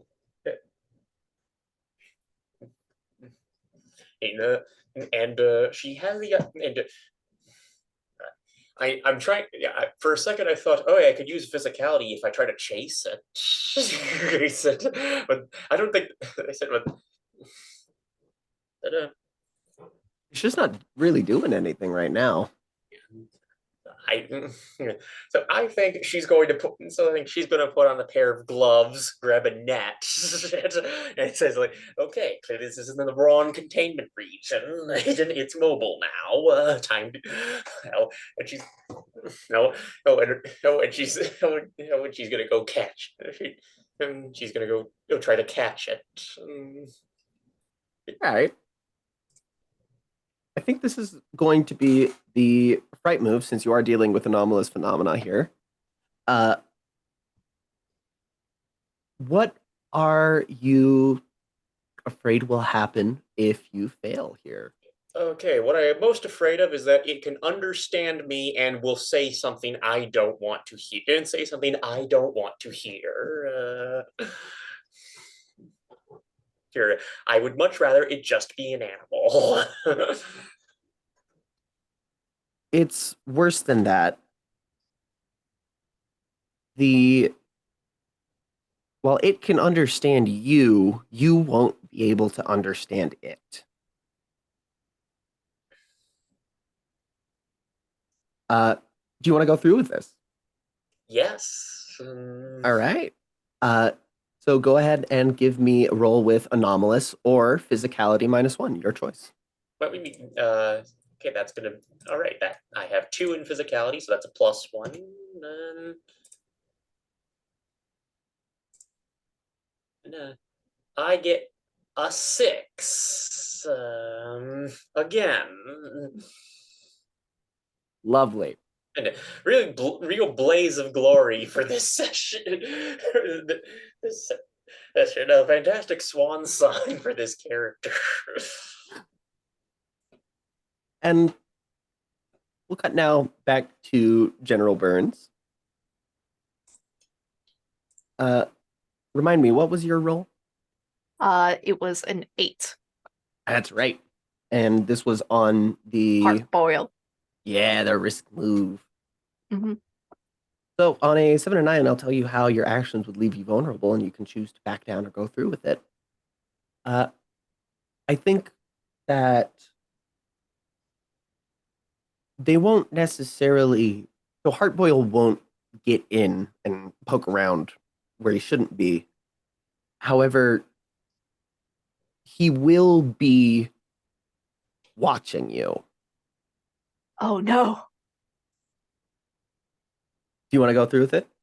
Yes, but I don't like it. All right. So you do this, the door closes, and as you walk around, getting your things ready, you can see Heartboil creeping around the sides, looking in through any window or any sort of spot that he possibly can. And even after you potentially cover those spots up, you look at some of the security camera footage that you have set up around this spot here. And he, every time you look, is staring directly into the camera.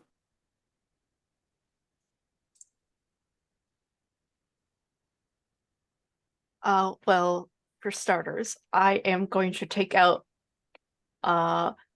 my secret knife that I keep with me all the time as my comfort object. And one of the reasons Dr. Gilbert is sent away and has like this very, very odd crew of people is because he is a bit of a threat to those around him because he gets a little bit stabby when he gets a little bit scared. I love that. I think I would like to make your rainbow connection with Heartboil into a fear condition here. Yes, please. Go ahead and take that. And please tell me how this rainbow connection turns into something different in General Burns' sort of psyche. I think we see from the perspective of Heartboil, he's been stuck out here. He's been trying to look into the windows like, what's going on in there? I'm just so curious about like everything. He's trying to like get the attention of the cameras. Very because like he has made a friendship and like they genuinely like him. In General Burns's mind, he has a stalker. He has this person who will hunt him down for the rest of his days and wants to destroy him and ruin everything. He's going to find out about Site 42. He's going to find out where we keep all these anomalies. He's going to let them all loose. And like this paranoia thought is gone spiraling out of control. And I think like at one point, I think I just stabbed like one of the monitors and breaks it. I love that. I think I would like you to change Rainbow Connection with Heartboil to stalked ? By Heartboil.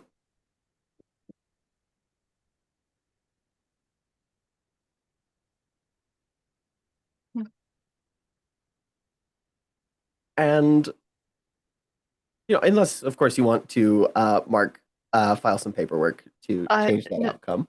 No, I'm good. This is funny. I thought so. And yeah, at that, I think that you see Godwin Ungaro sort of approach you from behind. He has baggy white Kevlar pants, large steel-toed red boots, and baggy white Kevlar long-sleeve shirt with 3 felt hoofs lining the torso vertically, as well as bright red rubber gloves. He's... Don't scare me like that. I have a knife out. Don't scare me with when I have knives out. He just goes, whoo! And explodes. He pops into this big, just explosion of plush organs and confetti. And there's like this squeaky toy noise that happens as it happens. And then he pops.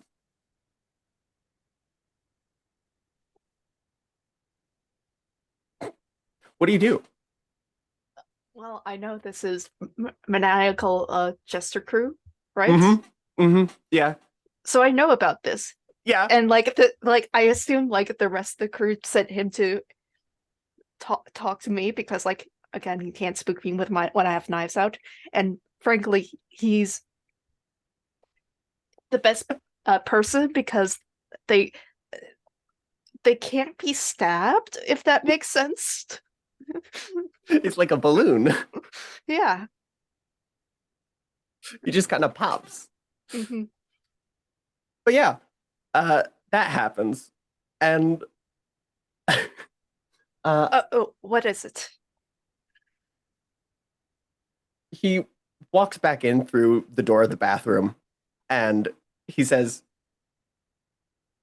"You good?" I still have the knife out, but I'm watching you. Yeah. Okay. Everything's okay. Do you want me to go and like he kind of taps his jester's hat that he has on, which instead of jingle bells just has a bunch of fragmentation grenades. But he says, "Do you want me to like toss one of these?" It does. They don't work anyways. I don't know if he believes in grenades or not. That's the question. We should try it. I think that's a perfect place to cut. That was the most unhinged thing I've ever seen. I will note for the recording, one of my performance evaluation questions, did you demonstrate unhealthy coping mechanisms? Love this.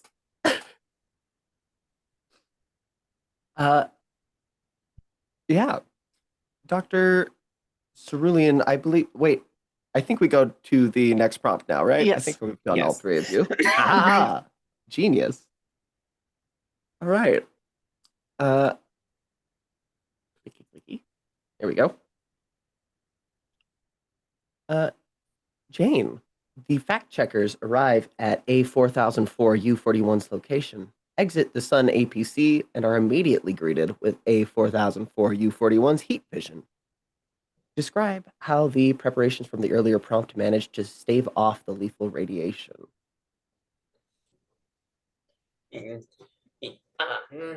I'm going to say the armor is reflective, but not active, but distorted, so it's not like one big. It's not like one big mirror. It's a bunch of really small, blurry mirrors, and that causes the radiation to reflect off of them and dissipate a bit. To just lightly singeing the environment instead of cooking a person.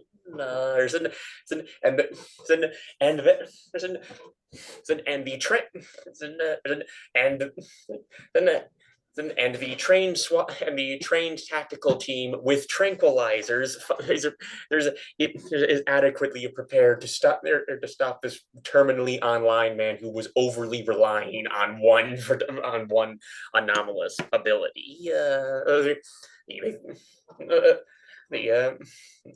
Love that. Sometimes and that what they do like throw a smoke grenade which makes him hold his breath and then they can use infrared make him hold his breath, which actually makes it even harder for him to avoid being shot with a sedative. Lovely.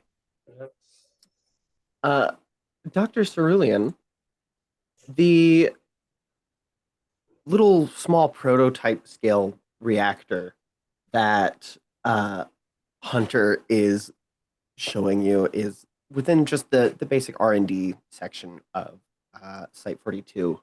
And indeed, you can see this on one of the monitors that is showing the internals of the thing because it's like a microscopic type interaction that they're trying to figure out. So it has to have this incredible zoom. You can see on the monitors that there is indeed something stuck in one of the pipes. Hunter said it was dark matter, but he kind of says a lot of things are dark matter. Fair. And he just kind of points to it and goes, yeah, I don't know. It's in there. What do you do?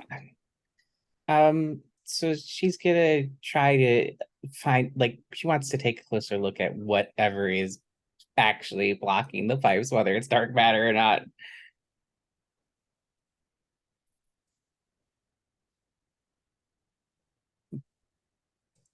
And how do you do so? Today on the RPG Talk Show, we're going to look at the 2024 Playtest. I think so I think she's gonna reach into one of her mini pockets and pull out like a weird set. Oh, I have data readout goggles.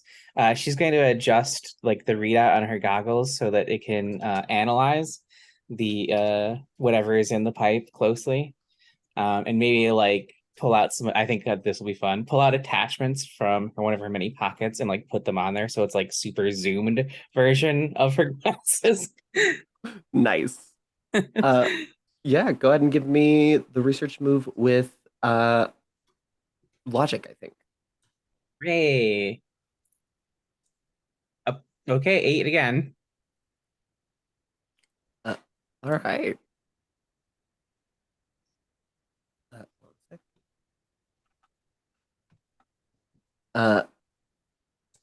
Yeah, so looking in, it is definitely just like some dirt that he is panicking about being in there. Which, fair enough. There shouldn't be any dirt in there, but it's also just dirt. And as you are realizing this, you feel deep in the darkest recesses of your mind this raging desire to bury yourself headfirst in some dirt. Oh dear. That is your clue. Okay. But how will we know something is wrong with Dr. Cerulean? Rude, but accurate. And I think that I'm going to give you the condition dirt brain. Dirt brain. Okay. Unless you want to file some paperwork. Do I want to file some paperwork?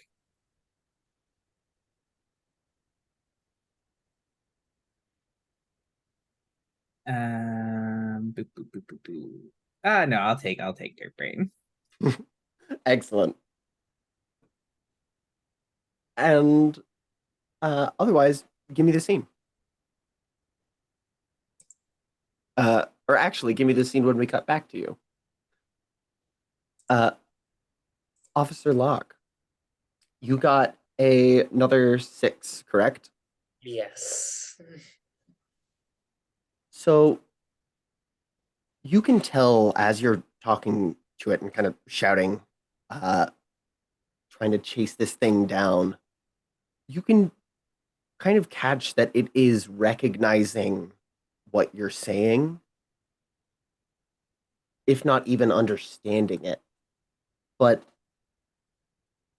it doesn't vocalize back in a way that you can understand. And in fact, it starts screeching in this incredibly high-pitched, loud, fucking horrid shriek.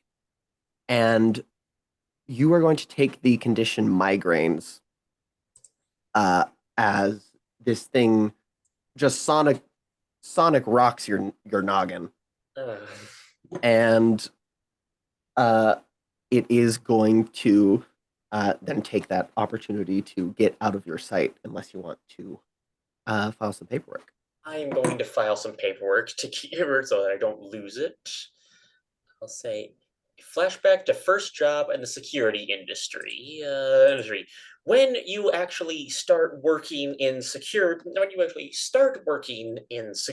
that isn't anomalous, unless you naturally have pest control duty, because and there, yeah, and yeah, and so when you're working at some government contractor, you need to make sure there are no rats in the building. But of course, it's a new contract. You have to inspect the place, and so there was a moment of people of checking in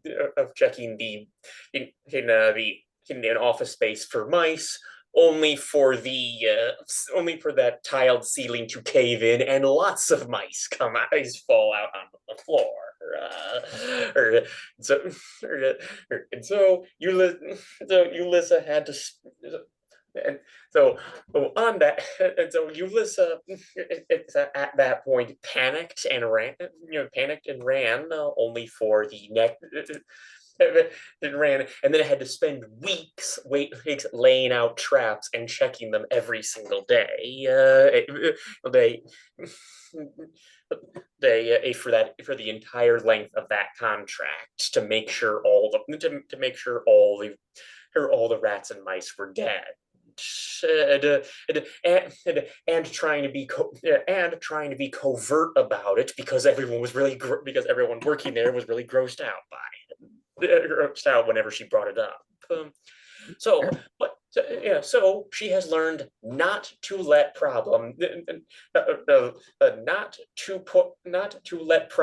get away from her, and to deal with when you can do something about them. She does something about them now. Excellent. Because the alternative is much worse. So instead of getting away from you, you are still going to take the migraines condition as your complication because it does still scream, but it doesn't seem to clock what you're saying, and you do corner it.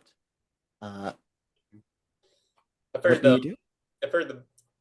Okay, so I haven't caught it yet. I mean, you've effectively caught it. Yeah, it's cornered, and you have a net. Yeah. And it's like, but the way I am yelling out at it, and I chase it down just to let off the stress. It's responding. That's what I remember the anomalous animal handling thing, where I begin then, and where I stop and start tapping out numbers, vocalizing with each one. and of just one noise, two knocks, 3 noises, and then I let it finish to see if it answers 4. So what happens is, as you are doing this little ritual to try and communicate with it, you see, as you are waiting for its response, it tilts its head to the side and starts walking toward you, but then past you, and turning around as you're ready to catch it, you see a very unsettlingly tall man in a bright yellow pinstripe suit with traditional Dutch wooden clogs. Oh no! Yeah, stop! And There's a security risk for you to keep sneaking up on me like that. and he just bends down and holds his big, huge hand out, and this little meaty rat creature climbs up onto it, and he stands, and he looks at you and he says, "Now, isn't this a cute little feller?" And as he talks, you taste oranges. Well, it's nice to taste something other than the other than the other than what I've been smelling. Director Star, or you have, thank you for assisting me in apprehending this apprehending this anomalous creature. Oh, quiet, anytime, really. Now, I have not seen one of these little things before. They are so cute. It's got like it's like a little beagle head on it and a little rat butt. Yes, it climbed out of that big flower pot out in the testing room. How intriguing. I was just about I was just attempting to see if it can communicate. Well, it certainly said something. Yeah, it's still reverberating in my head. I can see that, yes. It's, Well, not see it so much as feel it in my own. it's a it grew out of a cutting from anomalous plant life life that we've determined is a genius loci, in fact, a recreating some kind of decay and regrowth process over and over. Is that so? Sure. And you see Site Director Star's eyes glaze over momentarily, and roots sprout from the bottom of his feet. They dig into the cement beneath you two for a few seconds before rapidly retreating. Returns to normal with a pensive look on his face. That's a star clue. And I'll just paste that one in there for you. And he says, "Huh. So it is. That's very interesting. Thank you quite a bit, Officer Locke. Do you have a name for these little fellers yet? You said it grew out of like some sort of seed." Yeah, the anomaly does not have a designation yet, and I have been overseeing the growth of this creature. Well, the anomaly itself doesn't need to be named yet, but what about these little fellers? I was thinking maybe seedlings, because they grow out of those seeds there, you know? It's a it's a I suppose that that is appropriate. However, however, Dr. Cerulean has determined it's more like a fungus than a plant life, more of a fungus than a plant life. So I believe I believe budding would be a more accurate terminology. Oh, interesting. Little buddies. That's cute. I like that. Well, you keep up the good work, Locke, and I'll make sure to get you some sort of terrarium for this little feller. Yeah, thank you, Director. And thank you, Director Starr. As much as I appreciate your assistance, notifying security before you enter the room is standard procedure. As is not here as. And I would recommend the director not avoid direct contact with anomalies whenever possible. You say that, but you realize that for a moment, when you blinked, he just disappeared. And the seedling is now in a little terrarium. I imagine it's a sort of like a snake terrarium. There's enough room for it to move. And she's like, it's like, what? He's like, how? Why does he keep doing that? That I've had enough of a headache. Security, I need a pallet to move. Do you have a push cart to carry a terrarium on? And as you are doing this, thinking this, someone else knocks on your office door, actually knocks on it. And you're going to answer, what? What is it? You see a crisp three-piece suit with a circuit board pattern tie. This person has a robotic and completely average build, as well as thin, semi-transparent membrane, vaguely resembling skin over top mechanical and electrical parts. She's a feminine android, modeled to be in her 30s. This is Soul Echo. She was built exclusively for your team as a world-class cybersecurity expert. Though she was only expected to operate for a year at most, she surpassed all of Sun's expectations, even achieving sentience, prompting a swift and thorough investigation, heavily involving the ethics team, that led to the creation of the Sun Statute 59C Sentient Robotic Life Policy. This is your cybersecurity specialist. This is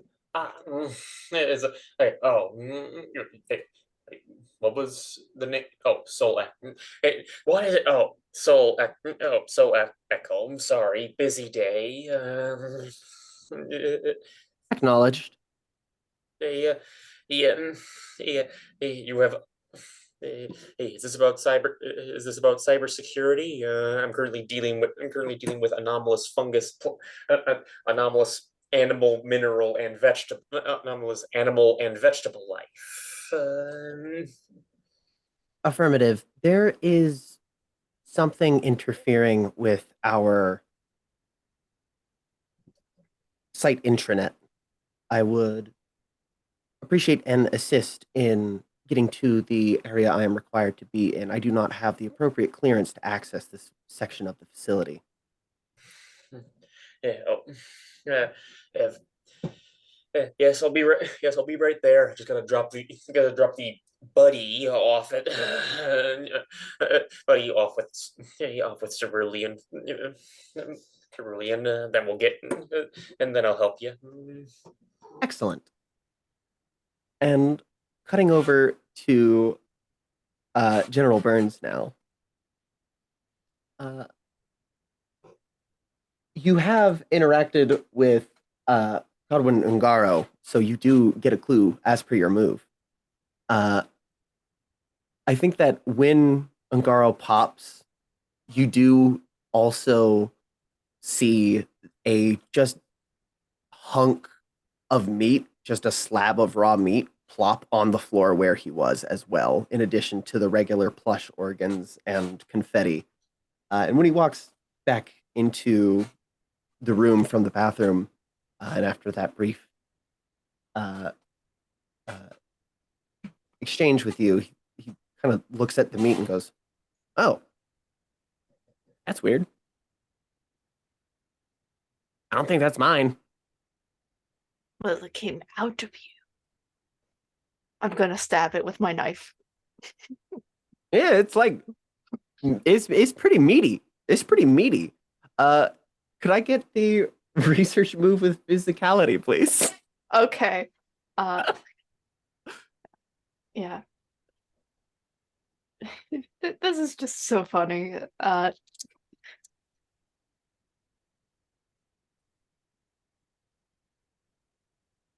I'm not sure why I rolled so well on this particular thing. Uh, for investigating a piece of meat with a knife, a 12. Ooh. Well, that's great. It had Uh, no reason to be that good. On a 12 plus, you also find a star clue. So you stab this piece of meat, and as you do, you can't help but start thinking about warm blood, just the way that it feels and looks, smells, maybe even tastes. You can't get the thoughts of warm blood out of your head. That is your clue. Uh, your star clue is you see just out of your peripheral vision on the monitor that Heartboil was on, or rather has moved to because you did break that one. You see just out of the corner of your eye, you see site director Star speaking with Heartboil. And when you turn to focus your attention on it fully, it's just Heartboil staring at the camera again. God damn it. That is your star clue. Him talking to Heartboil in your peripheral vision.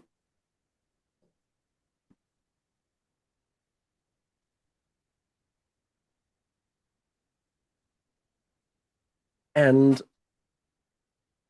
I think at this point, Angus Hilton, the commander of RCU 296 Brain Blasters, approaches you and says, "Greetings, colleague human. The essence of your psychic emanations is quite potent and delectable today. I'm pleased to know that you're doing well." Good. Yes. I am doing. I wouldn't say well. I'm doing interesting. And that's better than well. Angus has a cloth bodysuit with a fully reflective red nylon coating, as well as a blue stripe down the center, and redacted alloy armor plates covering vital organs. Small bean-shaped torso with 4 elongated appendages resembling 2 legs and 2 arms extend from it. Each appendage splits off at the forelimb into 2 identical forelimbs, for a total of 4 feet and 4 hands on 2 arms and 2 legs, otherwise featureless. This, this is your alien guy, your Yes. psychic alien guy. You know, Yes, he doesn't have a face. no, he just is. Yeah, he just is. He's just all limbs. Mm-hmm. All limbs and a bean. He can't ever watch me. And that's good.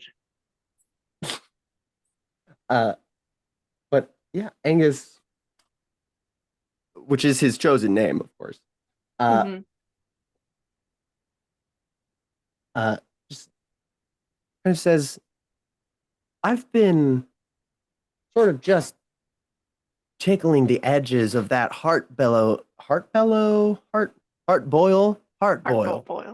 Yes, I've been tickling the edges of his brain pan a little bit, and love that reaction. Thank you." And he's got quite a few weird thoughts in that little noggin of his. Yes. Only a few? Well, to be fair, Angus is talking to General Burns. And as I was poking about, I saw this little teeny little memory. And well,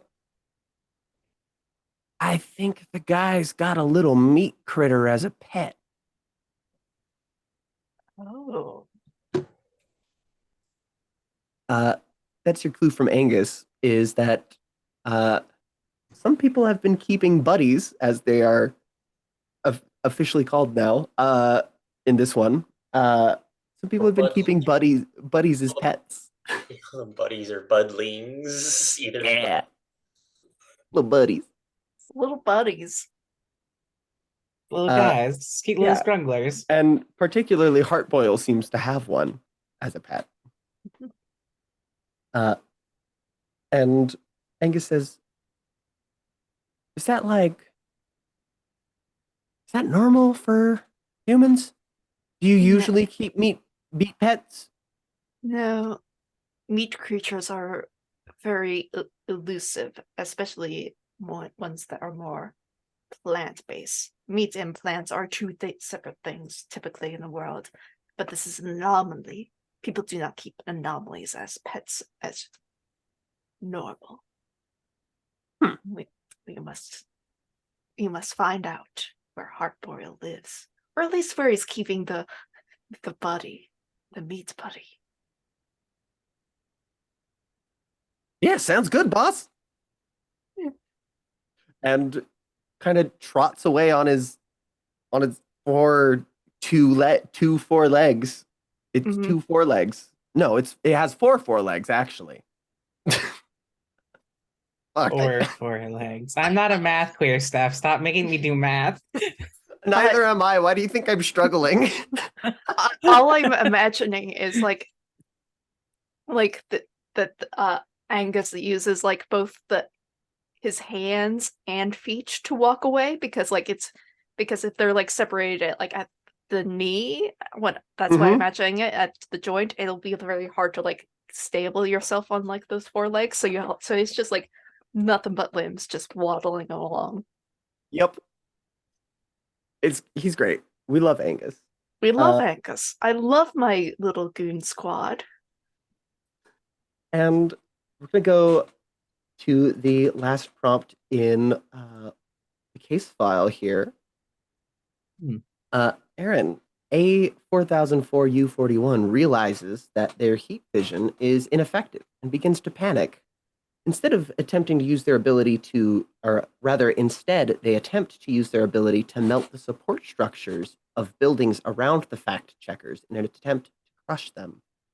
Please narrate the rest of the battle, where the fact checkers attain a Pyrrhic victory over A-4004-1 and administer Mandela bacterium to any surviving bystanders. The scene should be very bloody. Noted. So here's what happens. A-4004-1 starts panicking and just spraying the heat vision randomly, spinning around as trank darts are lighting him up. The adrenaline and whatever weird power gave him the heat vision in the first place, the only thing keeping him standing. And structures start to collapse. A telephone pole drops and live cables hit the ground.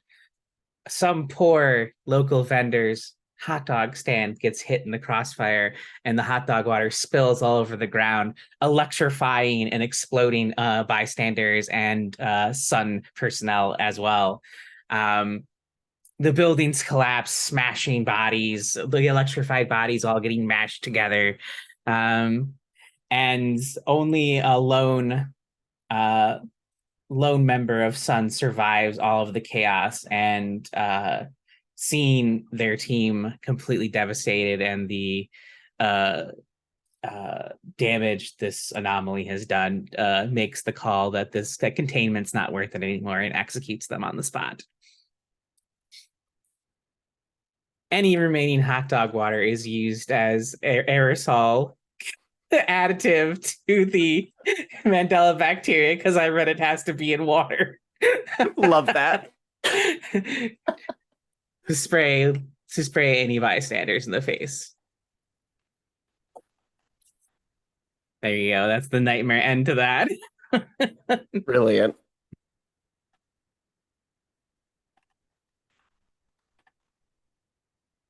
All right.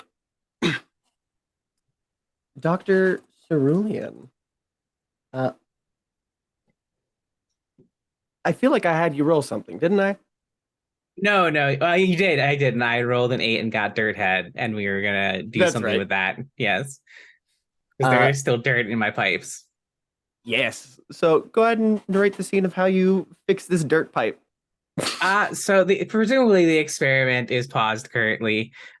So she's just gonna pull out a little tool and detach that piece of pipe, and just go in there barehanded because she's dirt brained now, and just take the dirt out. And in one hand, just like take a little scoop with a finger, do a little taste test. That's the best way to determine what something is. And then rolling with this lovely condition, she's just gonna smear the rest of the dirt on her face. Excellent. I think Hunter is just kind of staring, watching this all unfold, and eventually just slowly nods. He says, I think you must be something really special if they chose you to run this department over me. I nearly broke the world with my findings, so I find myself giddy like a schoolgirl to be learning from you. Well, yeah, I'm always happy to provide private lessons in um Aaron forgets the word for dirt in science. Soil? Soil, yes, soilology. That's definitely a scientific discipline. It's a good thing your lead geoscientist isn't around right now. Yes, they would be losing their mind. uh, but yeah, the little prototype reactor spins back up and begins glowing and producing little sparks of electricity. And Hunter kind of jumps up and down a little bit and claps his hands together and says, "Thanks so much. I really, really thought that was dark matter. And I don't have my tools with me right now because the whole almost breaking the world thing with the, you know, The answer is obviously that you need more pockets. oh, probably. These cargo shorts are not nearly cargo enough. They are more short than cargo. She'll like flash open her lab coat, and it's just lined with, like, I don't know, probably 20 plus pockets on each side. Holy moly, you have a lot of pockets. Exactly. Is there stuff in all of them? Presumably. You don't know? I mean, sometimes he just gotta trust the process, and I just kind of know where things are when I need them. Incredible. And I think now we'll cut over to Officer Locke. Soul Echo has taken you to it's just a restricted part of the containment zone that a department head has to grant access to because it's where in future most of the highly, highly dangerous anomalies will be stored. Of course, there aren't any yet because Site 42 is still burgeoning and you're containing your first anomaly right now. But yeah, she just needs you to get it open so that then she can go and check the wiring and stuff inside. And as she does so, she just kind of starts talking with you aimlessly. I think it's so intriguing how different we are, humans and androids. Many of you can't remember the same or some of the most pivotal moments of your lives. Your birth, your first words, steps, and more. I, on the other hand, remember each of those things clear as if it was the day that happened. I think it is a great mercy that you have to not be forced to reckon with the trauma that is coming into existence. As she's just kind of soldering some wires together. What do you do?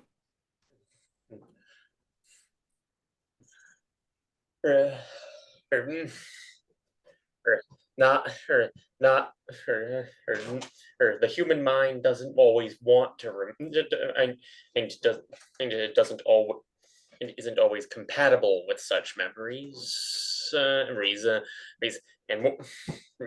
these the first moment of existence may very well be, if humans could remember their first moments of existence, they may very well, and so that may very well be the greatest terror they've ever felt. She nods in agreement. You can hear the servos actuating in her neck as she does so.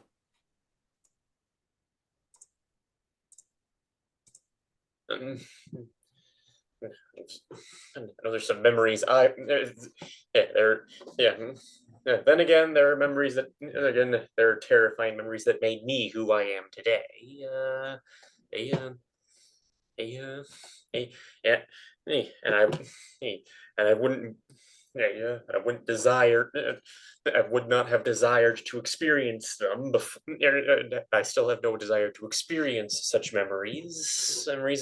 But I cannot deny.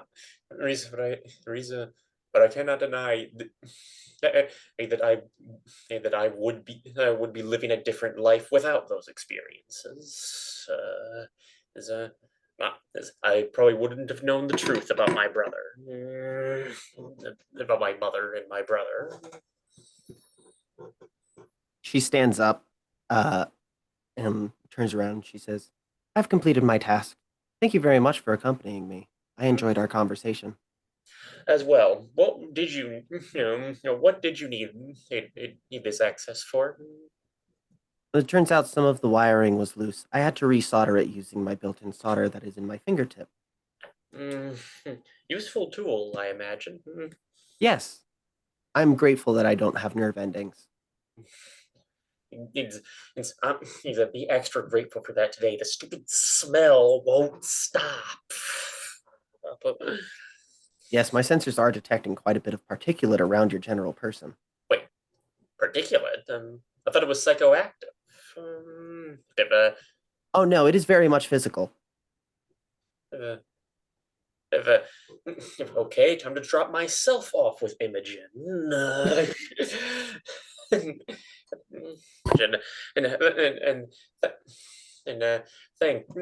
Thanks, Soul Echo. You always have a way of seeing things that the rest of us miss. It is due to the sensors that were installed into my ocular ports. I'm sure that's the only reason. And then she walks off. General Burns.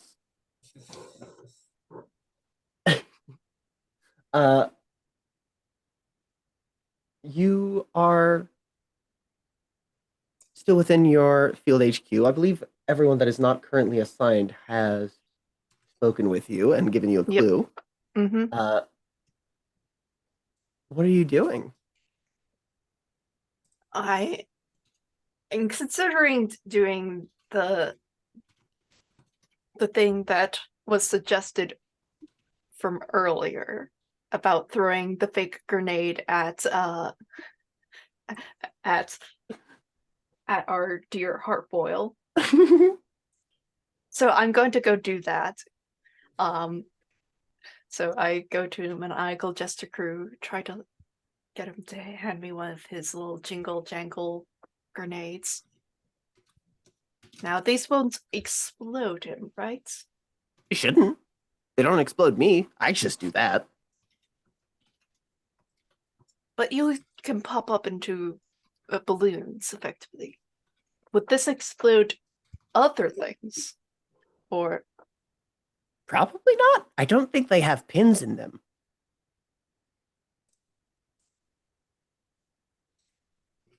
I think they would have popped already.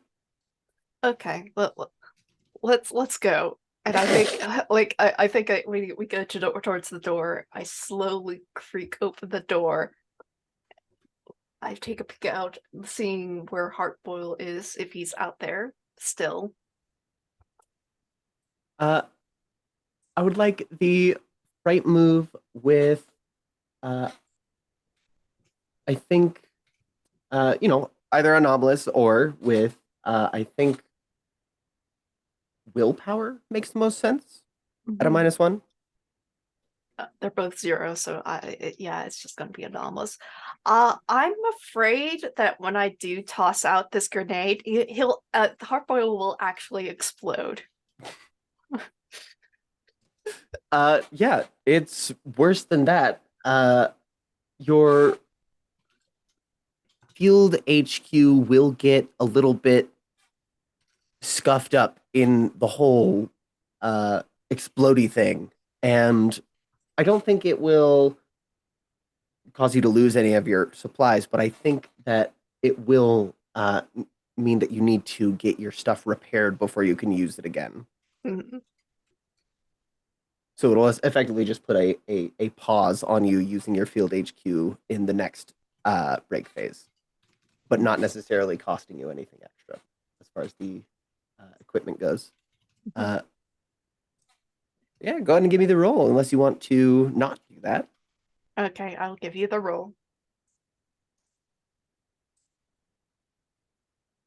Okay, that's decent. 9. Lovely. On a 7 or 9, you do it or hold steady, but there is a complication or cost, and I will describe what it looks like. I think that as you toss this dud grenade, it does bonk him directly in the forehead. And Heartboil goes, "Oh, ow, oh, well, oh, oh, my fucking head." And Godwin Ungaro from behind you giggles very excitedly and says, "Whoo, tick tock, the timer tings, then toodles, kaboom!" And then he pops again. Not the grenade, not Heartboil, but Ungaro. He pops again. And we see Heartboil just staring in disbelief at this whole thing that just happened. He's staring at the grenade that is not exploding, that just hit him in the head and is currently just kind of leaving a welt, and then watching a clown explode behind you. And this is going to trigger a specific track that some dangers have in Site 42 Oh no. called a secret track. A secret track will typically have 3 boxes, and once they get filled up, it will, a lot of the time, it will increase the normalcy track once their secret track is filled as they disseminate information to the populace. Or some dangers have different ideas for what to do with it, so it might be worse or different than just the populace knowing. However, for Heartboil, he is a special investigator, and his whole thing is bringing truth to the people. So if you get 2 more marks on his secret track, he will start spreading some information around. Mhm. That is your complication. That's fine. I have an enemy in Heartboil now. He's my personal rival in life as of the currently. He Love won't that. leave me the fuck alone. He keeps on watching me, and he shouldn't do that. Yeah. He should be glad that I threw a fake grenade and not a knife. Yeah, with that fucking killer arm for real. And I think that he kind of squints his eyes at you and does the "I'm watching you" motion like he did similarly to Officer Locke, and he starts backing away into the shadows. I just like draw like a line across my throat. Excellent. And with that, we go into the clock out phase. We can go ahead and get this one knocked out real quick, and then we'll go to Stars and Wishes. So first, we collect rewards if an investigation was resolved, which one was not. And we now resolve the staff move, if applicable, which it is. Yes. So, Hooray. Everyone who assigned staff, and I will have Superintendent Arena Jarvis do this as well when they join us again next week.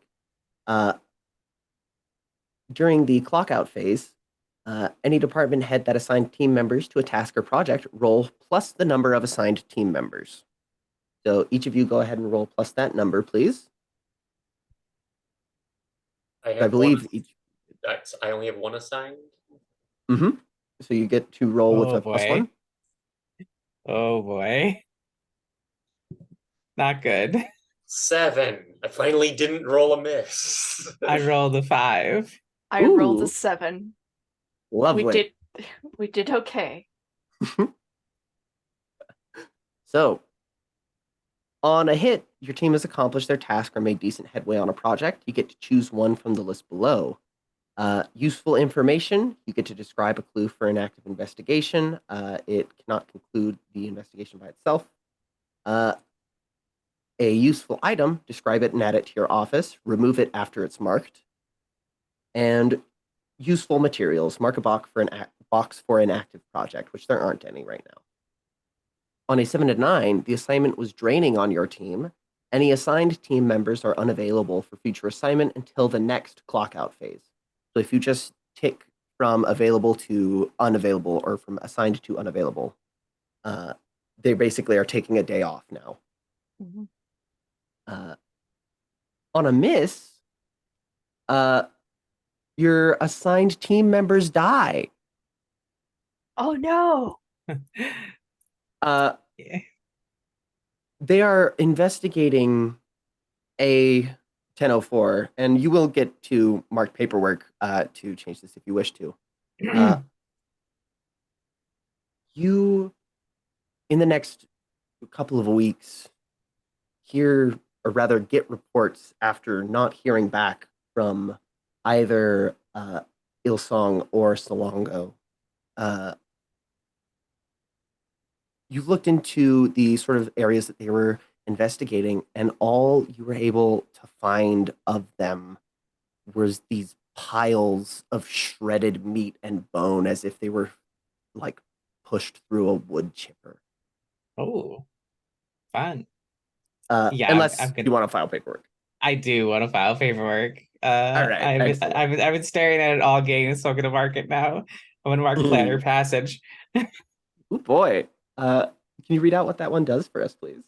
Narrate a scene in which you notice a new anomalous feature on your person. Change one of your looks to reflect this, then reduce empathy by 1 and increase your anomalous by 1. Lovely. Yeah, you can go ahead and think about that for a bit, unless you already have it. I do already have it. Oh Let me boy. just adjust my stuff.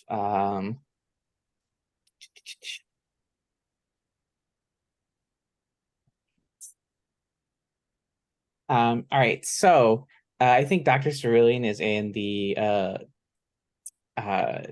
General Burns's new field command, field HQ. There we go. That's what I wanted. And is in Frank's and just absent-mindedly while she's working on various tasks, sits down on one of the bar stools that has not been properly quarantined, and it just makes this squish noise. It's been inundated with the various fluids that exist in this awful place. And then she sits up and is like, "Oh dear, how unfortunate," and then just kind of goes back to working, thinking it's fine. And then as she's reaching for something, this sort of meaty tail reaches out and grabs it for her and hands it to her. She's like, "Oh, thank you," to the tail that's now growing out of her backside. Love that. Hell yes.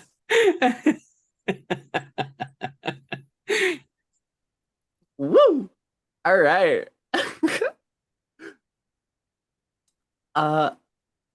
But you do all get to pick either a clue that you get to make or a item. I would like an item, please. Yeah.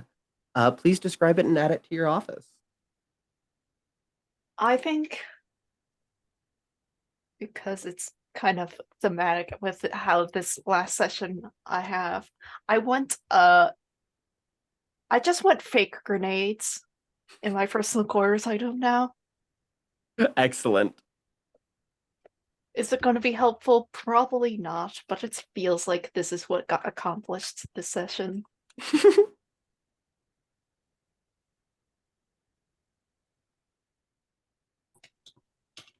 Maybe one day they'll be real. We can only hope.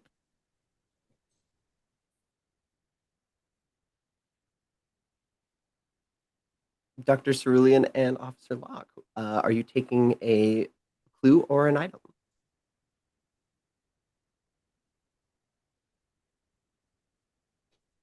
I am muted. I think I'll take a clue. Excellent.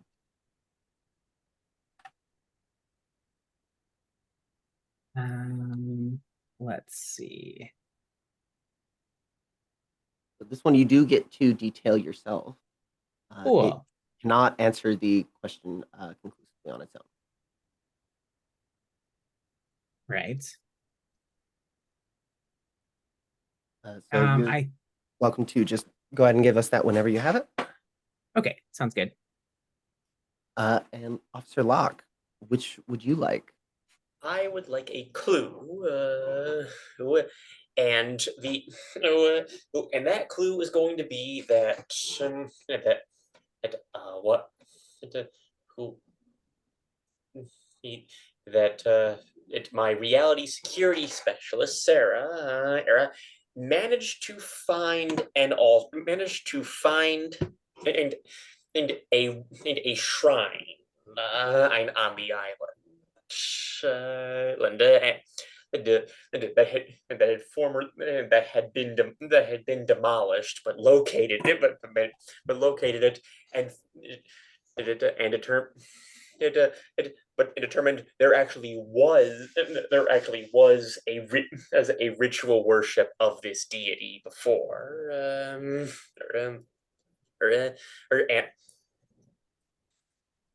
Excellent.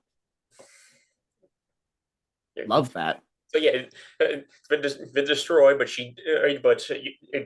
given all the blood underground, they dug and found this. Oh yeah.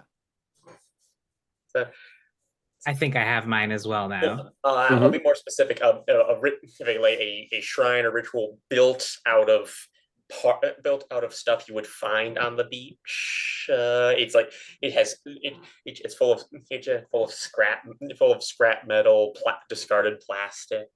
It's like dead seagulls. We love beach detritus. Yeah. So I think my team finds they get in a little deep to the area and discover fossilized remains of creatures that do not match anything that the biological record is familiar with. Lovely. Excellent. So now we get to answer and mark new elective performance evaluation questions, or you get to leave both or either the same. So, did the department heads complete an investigation? Not this time, nor did you contain an anomaly. However, I believe a number of you did experience temporal drift. Dr. Cerulean, did you experience temporal drift? I sure did. I put hot dog water in my seat. Mm-hmm. Did you? I forgot to do temporal drift for mine, so no. Alas. Dr. Cerulean, did you have an uncharacteristically emotional outburst? I don't think I did. Did you favor hard facts and data over morals and emotion? Definitely over morals. I don't know about over an emotion. We'll give you that anyways. I think that's fine. That's still in the spirit of it. Officer Ulissa Locke, did you experience temporal drift? You did not. Did you foster loyalty? Yeah, I could argue that I did. that I did from my interactions with interactions with Echo. Yeah, I think that was a pretty good one, especially considering how weird Soul Echo is and the way that you handled it. I think it worked pretty well. Or my interactions with Director Star. That too, yeah. Did you put safety above knowledge? I would argue yes, just because she played it as safe as she could. She didn't put she went out of her way to make sure no one else was put at risk. As she kept everything carefully contained. She did she was trying to she was and she was prioritizing making sure this doesn't go wrong over just, well, let's see what happens when we poke it. Yeah, sounds good. You get that experience as well. General Burns, did you experience temporal drift? You certainly did. Yep. Did you demonstrate unhealthy coping mechanisms? Quite a few Yeah. times. And did you demonstrate your authority in a very strange way? I think so. Yes, I effectively showed him my authority over Heartboil and got him out of our base. All right, so you get all of those XP points, and you are all welcome to change your elective questions if you want, or you can leave them as the same. And now let me go over. I don't think we have any moves currently that trigger in the clock out phase of the staff move. I don't know that I've even written any of those yet. Mm-hmm. So, do we have any paperwork prompts that are still unresolved? Not on my end.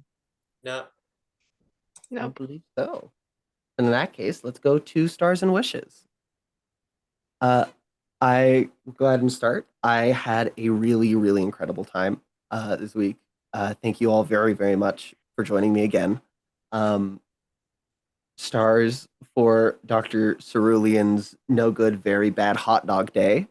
It was a great time. I like how just really entrenched in her own shit she seems, to the point where it gets like kind of in her way. I'm very excited to see that that progress more as well, which is a little bit of a wish there. I'm excited to see where that character arc leads over the course of this playtest. For Chaotic, I think that all of your interactions with Heartboil were fucking immaculate. I was not expecting General Burns and Heartboil to be the two like conflicting character types in this one. I was definitely more expecting Superintendent Arena Jarvis, which they weren't able to make it, which is a wish that I hope that they're able to make it next week. But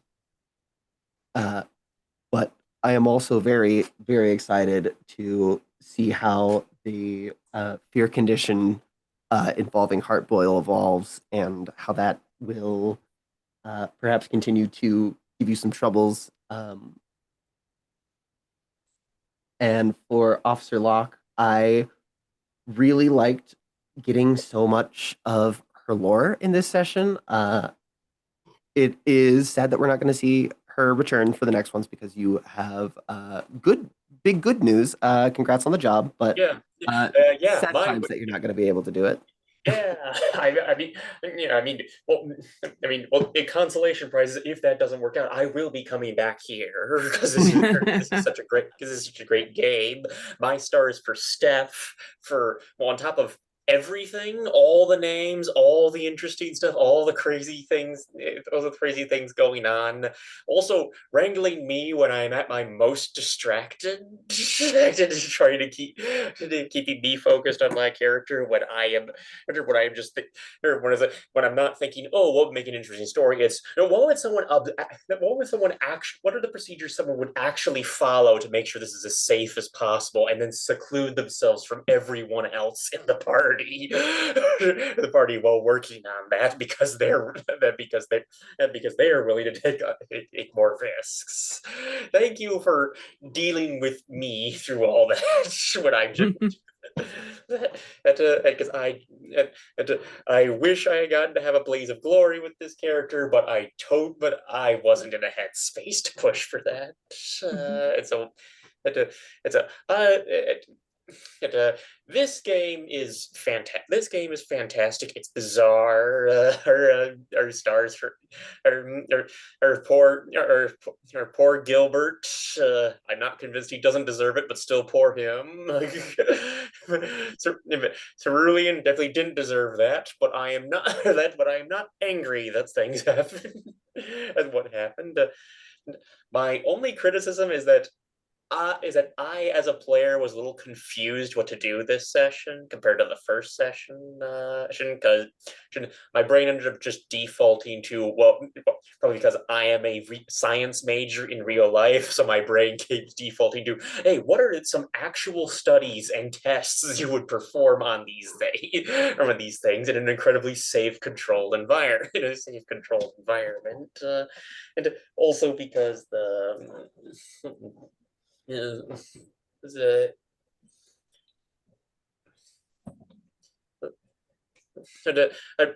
also because the investigations are intentionally open-ended because the anomalies are just weird, so you can just pick them up and do anything you want and things will always happen.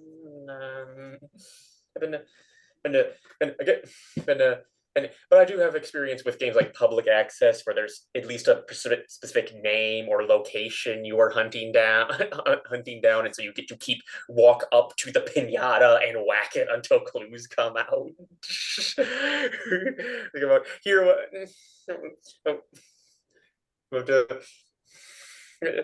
Here was a bit less clear what to do immediately.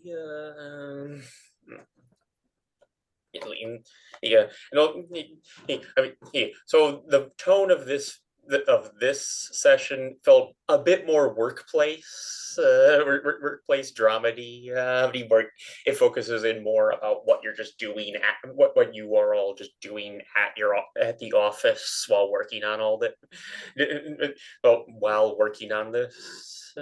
That's good. That's cool. I enjoy anomalous workplace place drama, but I just didn't know for sure. I didn't know how to play into that to actively encourage that, and rather than fall into it just because I wasn't sure where else to go except back to the office.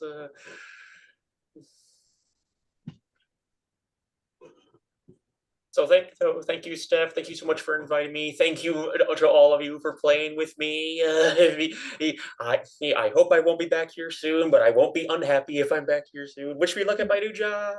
Yep, Good luck. Let's see. I'll do mine. So stars for chaotic. I love General Burns' paranoia. You played it so fucking well. It's so good. I love that. Love the hardboil interactions. That was all great. Jane, I loved the star interaction was great. The whole little meat friend. Director Star. Director a star for Director Star. Sorry.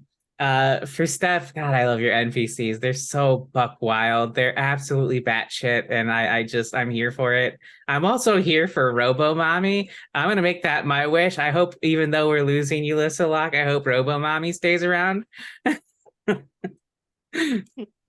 Yeah, definitely like a star for Steph's NPCs because we have a very big cast already. We have effectively 20 plus side characters to interact with and to use. So there is a lot to manage there, and each one felt pretty distinct from each other, and that is a very impressive thing to do, especially with cutting between scenes between multiple characters and whatnot stuff. So and definitely I can see where the workplace drama comes in, and I was like, oh, so the research phase is sort of the independent, like, investigation phase, whereas the testing phase is more or less your interactions with the organization as a whole, which really came through clear about like the difference between phases. And I am here for it because, like, in other CFB games, it's more or less, oh, day phase, night phase, and like that's good. And it's just really just timing. This is just what you're supposed to do is fundamentally different. And I am fascinated with this, and I really want to see how it can get developed more. Our Dr. Imogen, you have a tail now. What the fuck? I know, it's so great. I think it would have been funny if it happened to my character. She would have just been like, "Yes, I have a tail now." No, and